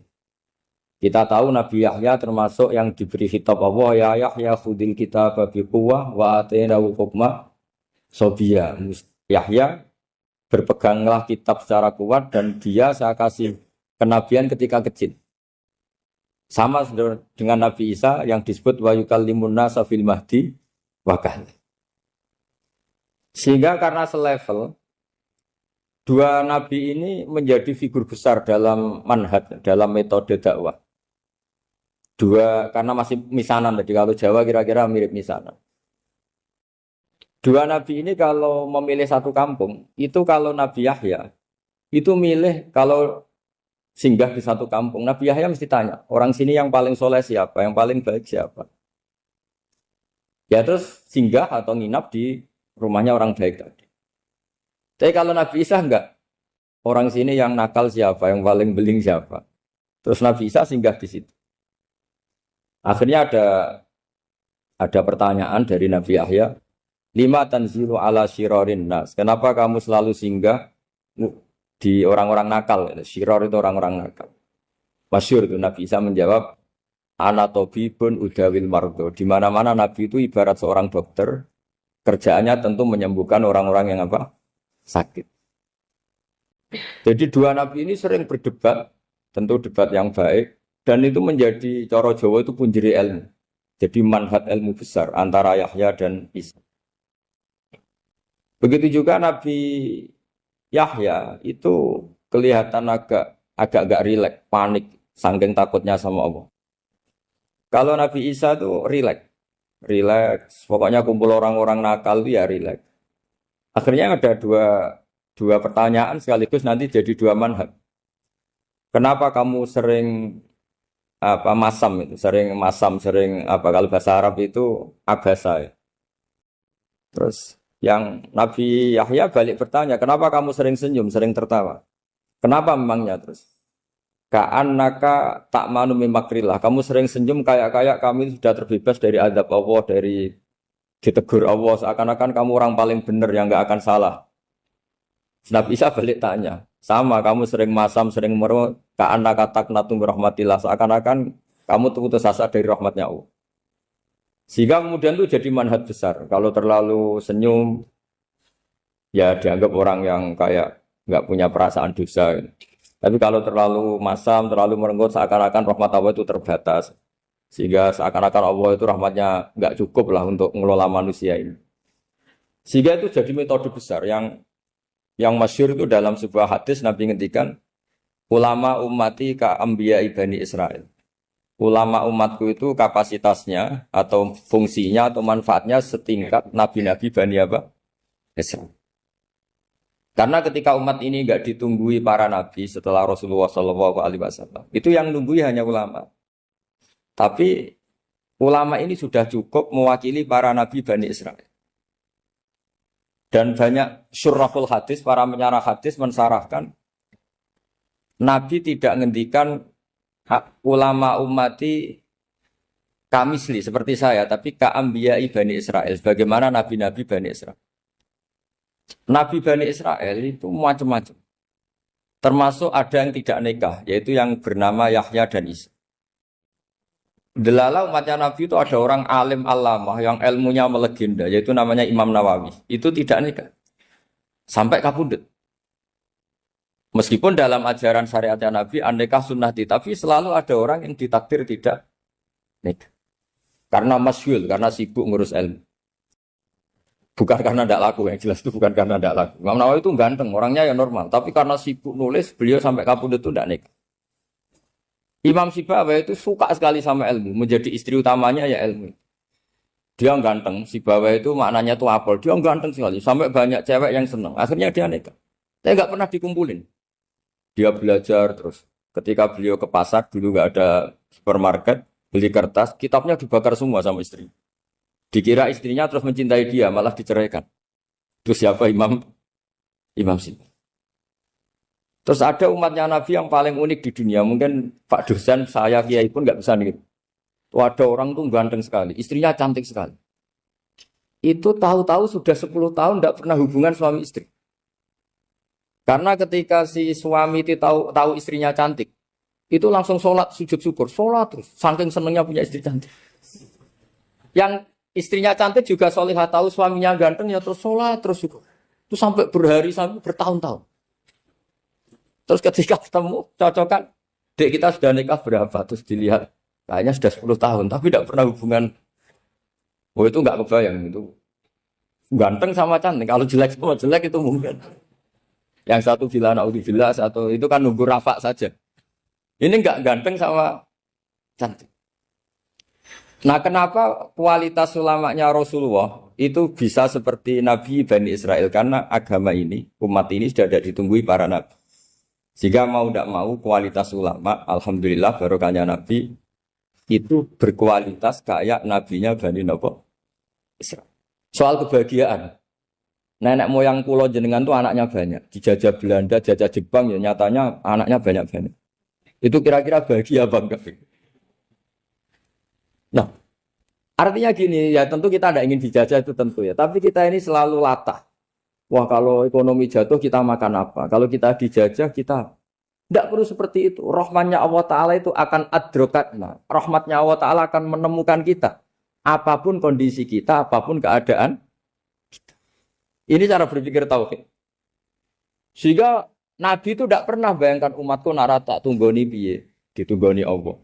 Sehingga masyhur dalam hadis-hadis sahih, la tazalu ta'ifatun min ummati dzahirina 'alal haq la yadurruhum man khadalahum wala man khalafahum wala man nawa'ahum. Selalu di umatku ada kelompok-kelompok yang selalu membela kebenaran dan tidak akan terkalahkan oleh kesesatan di akhir zaman. Kenapa? Cara berpikir orang tauhid itu sederhana begini. Allah menamakan dirinya Al-Hadi, penunjuk jalan. Dan sifat Allah pasti nafidah karena Allah tidak terkalahkan. Sama seperti Allah menyifati dirinya Ar-Razzaq, Ar-Razik yang memberi rizki. Maka orang segoblok apapun, selumpuh apapun, selemah apapun tetap dapat rizki. Sama, Allah mensifati dirinya Al-Hadi, memberi petunjuk. Maka zaman serusak apapun orang tetap dapat petunjuk. Sehingga kita tidak perlu khawatir, wah nanti zaman kalau sudah rusak nasib Islam gimana? Ya coba sekarang, nasib Islam gimana? Ya baik-baik saja. Dulu ditunggoni wali songo ya banyak orang Islam. Sekarang nggak usah wali songo. Ditunggu dosen-dosen yang ngajar aja nunggu digaji. Kiai pidato ya ada yang beri salam template. Itu kalau nuruti definisi ikhlas itu tidak ada yang masuk. Tapi meskipun demikian agama juga jalan. Kenapa agama ini jalan? Karena Allah Al-Hadi, penunjuk jalan. Ketika Allah mensifati dirinya penunjuk jalan dan sifatnya Allah pasti nafidah, pasti terjadi. Karena Allah tidak pernah gagal. Sehingga agama ini akan ada terus sampai akhir zaman. Coba Amerika kayak apa? Islamofobia. Di Amerika tambah lama tambah banyak Islam. Eropa juga gitu. Australia juga gitu. Anda kan nuruti teori sosial. Sudah dunia sudah materialistik kayak gini, orang dohirnya itu akan meninggalkan agama. Nyatanya tidak juga.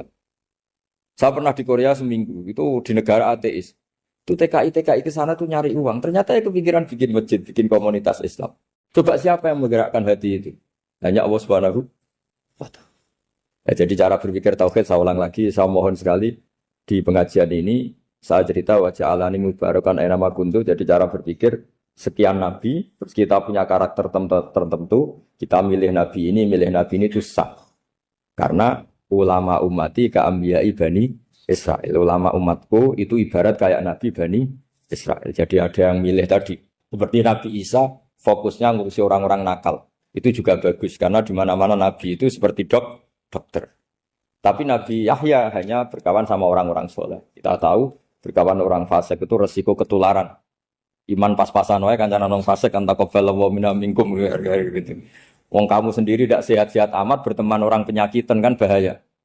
Tapi kalau kamu sebagai dokter kok hanya berteman orang sehat, lalu kamu apa? Penelitiannya gimana? Masa saya dokter spesialis, pernah penelitian, semua orang sehat saya pernah saya teliti. Itu dokter aneh apa enggak? Saya dokter spesialis TBC, spesialis paru-paru. Yang kamu teliti siapa? Semua orang sehat. Pernah meneliti yang sakit? Tidak pernah. Kan ya jadi dokter aneh. Tapi misalnya terus kamu sendiri terus berteman orang penyakitan terus kan ya rawan tertular. Nah, ini ada dua figur yaitu Nabi Yahya dan Nabi siapa? Ya saya kira demikian. Begitu juga era Sayyidina Umar, era Sayyidina Utsman, Ali. Itu juga ngalami orang-orang yang ekstrim. Misalnya begini, saya contohkan korban-korban ekstrim yang real. Sayyidina Ali itu masyhur, dia punya musuh besar namanya Muawiyah. Karena permusuhan ini tidak bisa dihindari. Jadi kalau dalam fikih Islam, ini anak-anak saya ajari fikih. Kalau orang mukmin membunuh orang mukmin itu hukumnya dosa besar apa kecil? Besar. Itu di bab kisos. Tapi orang fikih itu unik. Di fikih itu ada kitabus siyal namanya. Di takrib ada kitabus siyal. Dan di situ ada penjelasan mangkutila dunamali fahuwa syahid. Orang yang dibunuh karena membela hartanya atau keluarganya, itu dia mati syahid. Kalau dia posisi membunuh, maka malingnya atau penjahatnya muhaddarun damu. Gak punya hak nuntut kisos karena dia anggap gak ada artinya darah. Nah sekarang begini. Suatu saat ada garong ke rumah Anda, ingin membunuh Anda karena ingin mengambil harta Anda. Anda ingin ingat status mukminnya atau status garongnya. Terus kamu mau dibunuh diam aja. Saya tidak mau membunuh orang mukmin atau membunuh orang muslim. Nah, kesulitan yang dialami Sayyidina Ali seperti itu. Orang-orang Khawarij cara berpikir Ali ku geblek. Wong mukmin kok pengen mateni wong mukmin. Muawiyah ya geblek pisan. Wong mukmin kok pengen mateni orang. Padahal suasana sudah kacau. Ketika seorang penjahat mau membunuh yang punya rumah dan yang punya rumah ingin membunuh penjahat. Itu namanya mukmin bentrok sama orang mukmin. Apa orang benar sahibul hak ingin mempertahankan haknya? Tidak sampai saya tanya. Itu sahibul hak, yaitu yang punya rumah, ingin mempertahankan haknya. Meskipun dalam duel ini kadang terjadi pembunuhan. Nah di sini ini ya, ulama ahli sunnah menyebut masalah istihadiyah. Kelompoknya Sayyidina Ali mempertahankan nyawanya, meskipun dengan cara membunuh pasukan Muawiyah. Pasukan Muawiyah juga mempertahankan nyawanya, meskipun harus membunuh pasukan Ali. Zaman itu susahnya istihad. Tapi orang Khawarij cara berpikir enggak, ini biang keladi masalah itu Ali sama Muawiyah. Mereka malah rapat, ya sudah dua-duanya bunuh saja. Ya masyhur tuh, akhirnya Sayyidina Ali dibunuh oleh orang Khawarij. Makanya ini penting ya, pentingnya ngaji seperti ini. Jadi kamu harus dilatih berpikir nubuwah. Ya dilatih berpikir apa? Nubuwah disebut al-ulama warasatul. Meskipun dengan cara yang ekstrim, tapi pikirannya saja, jangan perilakunya. Saya punya contoh sekian kasus, sekian tragedi. Misalnya begini. Saya itu dulu punya teman, dia soleh, bisa baca Fathul Mu'in. Dia itu janggal. bilang sama saya, Gus, tidak biasanya Rasulullah itu agak-agak nyindir orang fakir. Ini kok ada hadis kadal fakru ayakuna kufur. Bahwa kefakiran itu mendekati apa? Kekufuran. Dia itu aneh, aneh sekali. Biasanya tidak biasanya Rasulullah kritik seperti itu. Walhasil ini singkat cerita, anak ini ngalami satu trauma. Dia itu miskin. Gara-gara miskin gitu jadi burunya orang non-muslim. Dan sering disuruh nganter majikannya itu ke tempat-tempat lokalisasi. Dia mulai mikir, ini gara-gara fakir saya harus nganter orang ke lokalisasi. Mulai ingat dia, Sodako Rasulullah ini gara-gara fakir saya jadi pengantar orang ke lokalisasi. Suatu saat majikannya itu benar-benar bangkrut. Malah tidak disuruh nganter. Pokoknya carikan yang cantik bawa sini. Pusing. Nah, dia akhirnya walhasil lari terus keluar. Terus dia cerita betapa ekstrimnya fakir sehingga gara-gara fakir saya harus jadi penolong orang yang mau apa mak. Anda boleh berpikir ekstrim, tapi ekstrim dalam melawan kemungkaran itu tadi saya nggak boleh jadi fakir, tapi takutnya fakir yang nanti jadi alat kemak. Imam Ghazali juga punya contoh seperti itu. Imam Ghazali pernah marah besar ketika tren di Baghdad itu orang belajar fakih semua. Hatta la yakuna thamma tabibun illa min ahli dhimmah, kata beliau. Sampai di Baghdad itu tidak ada dokter kecuali orang kafir dhimmah. Akhirnya kalau ada ulama sakit, saya masih ingat pas kecil, kalau ada ulama sakit itu tidak boleh dibawa ke rumah sakit. Takutnya ketemu dokter muslim, non-muslim malah disuntik langsung apa? Mati. Akhirnya ulama saat itu berfatwa, orang Islam harus ada yang jadi dokter. Banyaklah gus-gus yang sekolah ke dokter. Yang masyhur ya seperti Sahal itu, Sahal bin Abdul Fattah. Itu dulu putranya Ki Fattah yang menolong Mbah Mahfud saat sembunyi. Saking idolakannya Basal, anaknya dinamakan Sahal, tapi dia jadi dokter spesialis bedah. Begitu seterusnya urusan negara. Dulu itu orang jabat itu tidak boleh, karena jabat itu dekat dengan syubhat, dekat dengan haram. Tapi gara-gara pejabatnya non-muslim, kalau bikin aturan ya ala non-muslim. Ulama akhirnya sadar, andaikan kita yang jabat pasti tidak seperti itu. Bisa bikin perda ini, bisa bikin pelaturan begini yang menguntungkan Islam.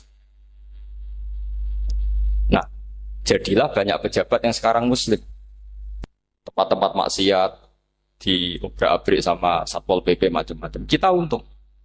Tapi kalau orang-orang Khawarij pikirannya pokoknya pejabat itu dekat dengan haram, dekat dengan syubhat. Padahal dengan kita jabat bisa bikin perda atau apa yang menguntungkan Islam. Kemudian menjadi masalah baru secara fikih. Ini adik-adik dengerin biar kulino senam fikih. Kalau caleg soleh, misalnya Mas Nadif nyalek, ini tadi tak guyoni, mau jadi bupati ndak, kalau ya mau saya dukung. Jadi misalnya gini ya, Zaid sama Bakar, misalnya Bakar itu orang soleh, mau jadi calon lurah. Dia tahu kalau dia lurahnya kampung lebih baik. Kalau yang jadi ini Zaid, itu kampung itu rusak karena dia suka dugem, suka macam-macam. Kemudian Zaid ini pasti jadi karena beli suara. Misalnya per kepala itu dibeli 50.000. Bakar ini kalau nggak beli suara kalah. Padahal dengan kalahnya Bakar artinya kemenangan kemungkaran. Itu zaman era Fathul Mu'in, muridnya Ibnu Hajar Al-Hitami. Ibnu Hajar muridnya Abu Zakaria Al-Ansori itu fatwa. Yang soleh ini wajib beli suara, bukan boleh, wajib beli suara. Tapi ini namanya tidak nyuap, perlu dicatat. Ini namanya tidak nyuap. Jadi tidak bisa kamu kaitkan misalnya ar-rosi wal murtasi finnar. Yang nyuap maupun yang menerima suap adalah sama-sama di neraka. Tidak bisa seperti itu. Karena logikanya dibalik. Sekarang Bakar ini beli suara itu untuk membeli kebenaran, untuk mengawal kebenaran. Zaid beli suara untuk menopang kebatilan. Berarti namanya Bakar ini penyuap atau pembeli kebenaran? Pembeli kebenaran. Harus dibedakan. Nah, ini pentingnya ulama. Memang nyatanya seperti itu. Yang dikatakan nyuap, riswah itu adalah membayar uang li'ibtolil haqqi untuk membatalkan kebenaran atau membenarkan kebatilan, itu namanya nyuap. Tapi kalau mengeluarkan uang untuk menghakkan barang hak dan membatalkan barang batil, itu namanya uang berjuang. Nah ini pentingnya mikir. Jadi ulama itu mulai dulu sudah kelihatan. Nah sekarang sudah banyak orang-orang khusyuk yang biasa di masjid khusyuk. Kalau ditanya zaman akhir rusak kabeh, wong soleh-soleh wis nyuap. Kalau orang soleh ini tidak nyuap ya tidak jadi. Kalau nggak jadi mereka nggak ada yang jadi DPR, nggak ada partai Islam, habis malah Indonesia. Saya itu punya kenalan banyak pakar-pakar di Jakarta, itu cerita saya, Pak Bahar. Indonesia itu solusinya gampang. Kita ini punya Bali, punya Batam. Itu kalau Bali dimakaukan, Batam dikayakan Hollywood. Amerika kaya itu bukan karena hebat. Pornografi dijual. Tinju di Nevada itu dijual, di Las Vegas dijual. Apa saja dijual. Kalau tidak kaya itu gimana? Sementara Indonesia mau aur-auran gitu sukan partai Islam. Sebenarnya Indonesia gampang. Kalau ingin kaya, Bali itu dikayakan Hollywood atau dikalahkan Makau. Jadi kota judi. Batam dijadikan kaya Las Vegas. Itu transaksinya pasti triliunan. Orang kamane wong muda dijual, judi dijual, orang tinju dijual. Tapi gara-gara ada partai Islam, nyari rumus solusi ekonomi itu yang tidak seperti itu. Akhirnya kangelan. Akhirnya rapat isu. Tapi barokah tetap barokah partai apa? Yang menangnya caleg-calegnya rata-rata ya beli. Kalau tidak beli habis. Saya bukan menghalalkan nyuap, enggak. Kalau nyuap tetap haram ila yaumil qiyamah. Tapi kalau suratul masalah seperti ini kamu mengatakan suap itu beda. Ini suratul masalah yang tidak ada kaitannya dengan asal lawannya batil, kecuali lawannya sama-sama hak. Dua calon di kampung itu soleh sama soleh. Ini yang soleh bayar nggak boleh karena siapapun yang jadi soleh itu nggak boleh. Kayak kalau cari musuh yang dolim biar halal ya. Sekarang ya seperti itu. Kamu biasa heroik, biasa ngasih kiai kamu, ngasih hadiah kamu, biasa ngasih ibu kamu uang. Ternyata ibu kamu setelah kamu kasih uang dikasihkan adik kamu atau kakak kamu yang nggak pernah kerja, terus kamu marah-marah, ini tidak adil. Saya yang memberi nggak dikasih, ini yang nggak kerja dikasih terus. Loh kamu biasa jadi pahlawan kok turun kelas menjadi apa? Pasien. Kamu milih jadi pahlawan apa pasien? Pahlawan. Jadi sebetulnya faham-faham ekstremis ini dari kegoblokan. Dari kegoblokan berpikir nubuwah sehingga tidak punya rasa ibadah. Lah ini yang menjadi orang-orang ekstrem. Jadi korban pertama ekstremitas itu bukan sahabat tapi Rasulullah Shallallahu Alaihi Wasallam, yaitu Nabi dibilangin oleh mereka, "I'dil ya Muhammad, kamu kalau bagi harus adil." Pikiran mereka kalau adil sama rata sama. Jadi kalau pakai pikiran itu, saya minum di sini itu haram, mau ndak ikut bikin kok minum. Enak tamu, toko-toko mangan, sing masak kangelan urung. Itu jadi edan bareng. Itu sama seperti kasusnya Bahram Al-Majusi. Dia itu seorang raja kaya, punya anak cantik. Dipikir-pikir, anakku ayu dirabek nang liya rugi, sing gedhekno aku sing rumah aku dirabi wong liya. Maka dia berpikir mau dinikahi sendiri. Karena tadi melihat Mas Nadif kayak orang Kenya tadi, apa Nigeria. Malah gak layak itu maksudnya untuk orang. Ini Mas Nadif ini termasuk harus mendukung gerakan tidak ekstrim. Nyawanya masih itu karena barokahnya beliau agak-agak gitu. Tapi nggak sampai liberal ya, agak-agak pokoknya itu. Karena ketika ada gerakan ekstrim di Mesir, itu termasuk dia DPO. Ternyata setelah ada intelijen, beliau pas buka itu nggak makan dulu tapi rokok dulu. Wah ini mesti orang sekuler, tidak ekstrim. Akhirnya nyawanya sampai sekarang itu barokahnya rokok pas iftar itu pas. Nah tanya ini masih hidup, iya mas ya? Ya pernah sepuh sama saya. Jadi pikiran-pikirannya Bahram itu seperti itu. Walhasil akhirnya Bahram itu menikahi anaknya sendiri. Masyhur itu dalam cerita. Jadi ceritanya itu ada seorang wali tidur di Masjid Haram sama Rasulullah, ditemuin gitu. Terus kata Rasulullah, salam saya untuk Bahram Al-Majusi. Ternyata dicari-cari nggak ada Bahram lain kecuali Bahram yang berdua, bahkan anaknya sendiri mau dinikahi. Ya cara berpikir karena seperti itu. Kalau kita berbuat banyak harus dapat. Itu bahaya. Bahaya sekali karena kalau dalam teori beragama itu al yadul ulya khairum minal yadis sufla. Kalau biasa ngasih ya ngasih saja, itu heroik. Itu bagus. Jangan biasa ngasih sekarang bermental apa? Makanya saya itu kalau ngajar di pondok yang dulu pernah saya belajar di situ atau yang pernah sepuh itu, dikasih itu bingung. Karena saya ya masih waras itu. Jadi kalau dikasih itu bingung. Tapi banyak juga guru-guru yang dulu ngaji lama setelah ngajar di pondok alma maternya nuntut. Itu saya tidak tahu itu. Itu sudah ada agak-agak kayak itu tadi. Walhasil si Barom tadi itu, ini cerita harus saya teruskan karena nggak boleh diputus. Dapat salam dari Rasulullah. Ternyata di balik nakalnya dia itu pas mau bulan pertama, malam pertama itu ada seorang janda sepuh ke situ. Ganggu dia tentu ya. Ketika dikejar pulang lagi sampai 3 kali. Dia tanya, kenapa Bu kamu begitu? Katanya saya ini anak-anak saya kelaparan. Kalau saya pulang anak-anak saya nangis minta makan. Saya ingin minta Anda. Tapi setelah saya ingat Anda ini majusi, saya mukmin, saya mukminah, saya pulang. Ya sudah Bu, kamu di rumah saja. Nanti saya kirimi makan. Dikirimi sendiri, padahal dia seorang raja, orang kaya. Barokahnya itu dia dikasih tobat sama Allah. Dan paginya ketemu tamu yang mengirimkan salam dari Rasulullah SAW. Akhirnya Bahram ini menjadi muslim. Tapi intinya berpikir seperti tadi itu salah. Bahwa kalau saya jasa banyak harus mendapat apa? Ini cara berpikir orang-orang Khawarij. Iya, saya pernah ditanya seorang dosen. Gus, saya ini kalau baca sejarah perang Badar atau perang Uhud, yang saya tidak nerima itu satu. Kenapa setiap ghanimah, harta orang kafir dan istrinya orang kafir kok disita orang Islam, dan yang perempuan jadi amat, kemudian juga digauli orang Islam, yang hartanya orang kafir juga jadi asetnya orang Islam, kok kayak garong. Dia tanya seperti itu sama saya. Terus saya jawab, kalau sampean ada garong dan kemudian bawa senpi senjata api, kemudian garong Anda, penjahat Anda lumpuhkan, ya senpi itu harus Anda kembalikan. Monggo penjahat ini kagungan jenengan beto wangsul. Karena ada milik Anda, harus dikembalikan. Wah, tidak bisa Pak, kalau saya kembalikan pasti dipakai jahat lagi, dipakai kriminal lagi.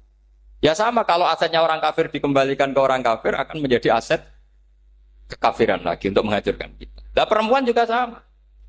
Perempuan itu alat produksi. Jika perempuan tadi dikembalikan ke orang kafir, maka kamu menolong populasi orang. Ya seperti itu. Paham? Makanya disita dalam perang loh ya, tapi dalam perang yang legal. Nah itulah kenapa amat halal. Makanya di Quran itu illa ala azwajihim aw ma malakat aymah. Paling enggak itu masih ada ulama atau pemikir atau ustadz siapa saja yang bisa memahami logika apa? Nanti kalau ulama ini sudah meninggal, orang akan mencibir Islam dengan cara mengatakan Islam itu jahat, yaitu menyita hartanya orang kafir dan istrinya orang kafir setiap kali terjadi perang. Karena pemikiran ini pasti sama-sama kutubnya, sama-sama ekstrim. Nah ini penting saya katakan. Makanya masyhur itu perdebatan Sayyidina Ali dan Muawiyah. Ini saya kutip sedikit. Ini ya sama-sama berpikir ekstrim, tapi ekstrim yang baik. Walhasil dalam satu kerja bakti di Masjid Kuba, itu ada sahabat namanya Ammar. Ini di depan umum, ini penting. Kalau dalam ilmu hadis di depan umum ini penting. Karena nanti menjadi mutawatir. Beda dengan hadis yang Nabi ngendikan sama 1-2 sahabat. Namanya hadis ahadi. Di depan umum Nabi guyon gini sama Ammar. Ya Ammar waihak taktuluka alfiatul baghiyah. Ammar, kamu ini nasib kamu itu agak sial. Karena nanti yang membunuh kamu itu kelompok yang tidak benar. Alfiatul baghiyah itu kelompok yang tidak benar. Itu disaksikan sekian sahabat. Walhasil suatu saat Ammar ini ikut perang dan ikut pasukannya Ali dan terbunuh oleh pasukannya Muawiyah. Seneng Ali. Walhasil Ammar ditemui sama ya Muawiyah. Al-ana dhuhara bi anna fi'ati haqqun wa fi'ataka baghiyah. Sekarang kelihatan siapa yang benar. Saya yang benar, kamu yang salah. Kenapa? Karena Ammar kelompokku dan terbunuh oleh kelompok kamu. Padahal kata Rasulullah yang membunuh Ammar adalah kelompok yang salah. Muawiyah pintar sekali, dia jawabnya gini. Laula kama kutila Ammar. Ammar terbunuh karena bela-belain kamu. Kalau kamu tidak nyuruh dia perang juga nggak terbunuh kan. Jadi kamu ikut andil terbunuhnya siapa? Ammar. Tapi apa kata Sayyidina Ali? Idzan qatala Rasulullah Hamzah. Kalau teori itu Anda pakai, Rasulullah pun membunuh Hamzah. Sekarang Hamzah perang karena suruhan siapa? Rasulullah. Yang membunuh Hamzah siapa? Wahsy. Kalau teori itu Anda pakai, berarti Rasulullah pun membunuh Hamzah. Terus fasa kata Muawiyah, Muawiyah diam. Jadi fikih pun tuh diputuskan lewat pikiran ekstrim. Tapi bukan ekstrim yang merugikan orang lain. Ya, kalau merugikan orang lain namanya sudah la dororo wa la dirar. Dia menyalahi aturan.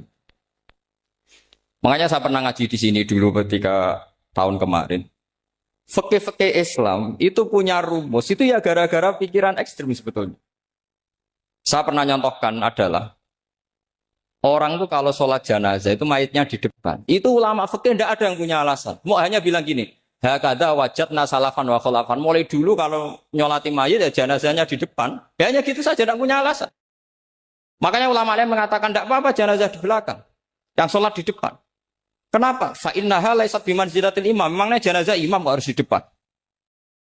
Itu ya tidak ada yang bisa bantah. Bagaimana mungkin harus di depan? Oh, enggak imam kok harus.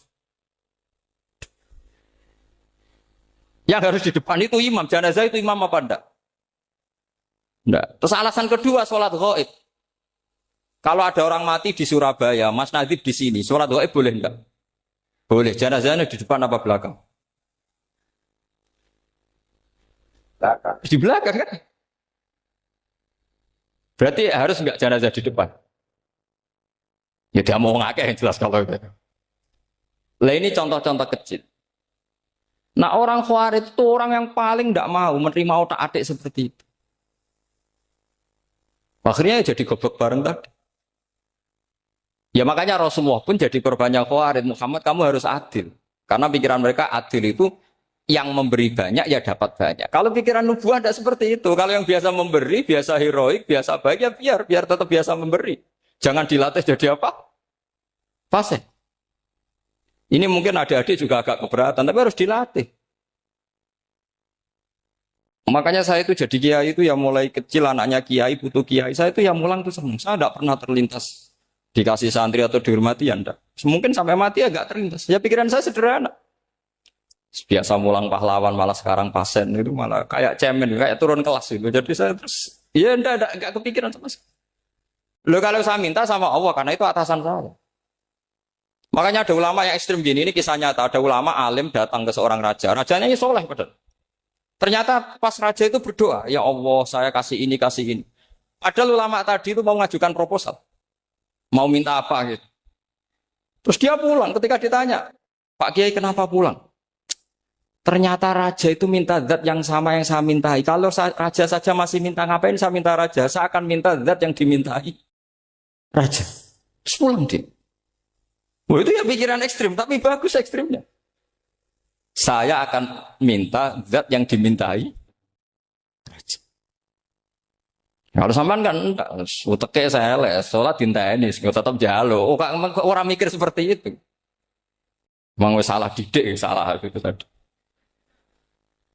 Nah, ini harus dilatih. Masyhur itu ketika Nabi pas Fathu Makkah itu, orang-orang Ansor ngomentari Nabi gini, ketika Nabi sangat happy di Mekah, sangat enjoy di Mekah, kata orang-orang Ansor, Amar rojul adroka durok fatun fi ahli wa ulfatun fi asyiroti. Namanya orang pasti happy kalau di kampung halaman. Jangan-jangan Rasulullah itu nanti hidup di Mekah lagi, karena Mekah sudah dikuasai orang Islam. Beliau pasti kangen sama keluarga, sama Mekah. Tapi ya sama, ketika Rasulullah mulai ngasih itu, orang-orang Quraisy dikasih banyak, orang Ansor juga pikirannya seperti itu. Baru orang Ansor dilatih pikiran nubuwah, yaitu tadi. Mereka itu dapat kambing, dapat sapi, terus pulang. Kamu mendapat saya, milih mana? Milih Rasulullah Shallallahu Alaihi Wasallam. Sekarang kamu saya balik. Kamu punya kiai, kamu bisa memberi hadiah, memberi beliau. Suatu saat kiai Anda ini kaya raya, terus sering ngasih orang-orang yang nggak pernah berjasa. Kamu nggak pernah dikasih. Itu kalau pakai pikiran khawarij, kiai ini salah karena ngasih orang yang tidak apa? Berjasa. Tapi kalau kamu pakai pikiran nubuah, enggak. Alhamdulillah saya tetap istiqomah memberi kiai itu. Dan alhamdulillah nggak dibales. Semoga balasannya di akhir. Ya sudah seperti itu. Kalau pakai pikiran gengsi tadi seperti itu. Masa biasa memberi sekarang posisi diberi. Saya rak turun apa? Kelas. Jadi sebetulnya pikiran ekstrim itu boleh, tapi untuk yang seperti ini bukan ekstrim yang tadi. Makanya ini disebut al-hujat. Al-hujat itu satu logika yang bisa mematahkan asumsi awal. Ini saya harap santri-santri matolek, putra maupun putri berpikir seperti ini. Sehingga sama. Jadi misalnya sekarang dibalik. Kalau ada orang NTT yang masih non-muslim, itu orang kafir yang harus dibunuh atau orang kafir yang harus didakwai. Mesti pikirannya itu, kalau Nabi itu ya semua yang didakwai Nabi dulu orang kafir. Nah, ketika Nabi di Mekah itu pertama ketemu orang kafir itu dibunuh atau didakwai? Didakwai. Ya berarti pilihan sekarang ya didakwai bukan dibunuh. Nah soal perang itu perang itu beda dengan membunuh. Ada janjinya, ada macam-macamnya, terus nggak ada solusi itu baru ada apa? Jadi kalau sudah dibalik-balik gitu, makanya kata ulama-ulama, khawarij itu pasti salah. Pasti salahnya adalah kalau orang tidak benar ya dibenarkan bukan dibunuh. Kalau setiap orang kafir dibunuh, Nabi kapan jadi nabinya? Karena orang kafir habis. Jadi metode bil hikmati ada, metode hasanah ada, karena orang kafirnya sudah apa? Mati. Pertanyaan kedua, kalau Nabi harus ekstrim ngapain? Yang ngawal Jibril, halnya Israel lebih efektif. Jadi kalau sama-sama ingin ekstrim, Nabi itu nggak usah dikawal Jibril, kan enggak efektif kan? Harusnya yang ngawal itu siapa? Israel. Kan nggak repot. Nah, jadi saya mohon ini saya cerita. Jadi korban pikiran ekstrim itu bukan siapa-siapa. Pertama itu Rasulullah. Akhirnya Rasulullah menjelaskan, ya beginilah cara berpikir.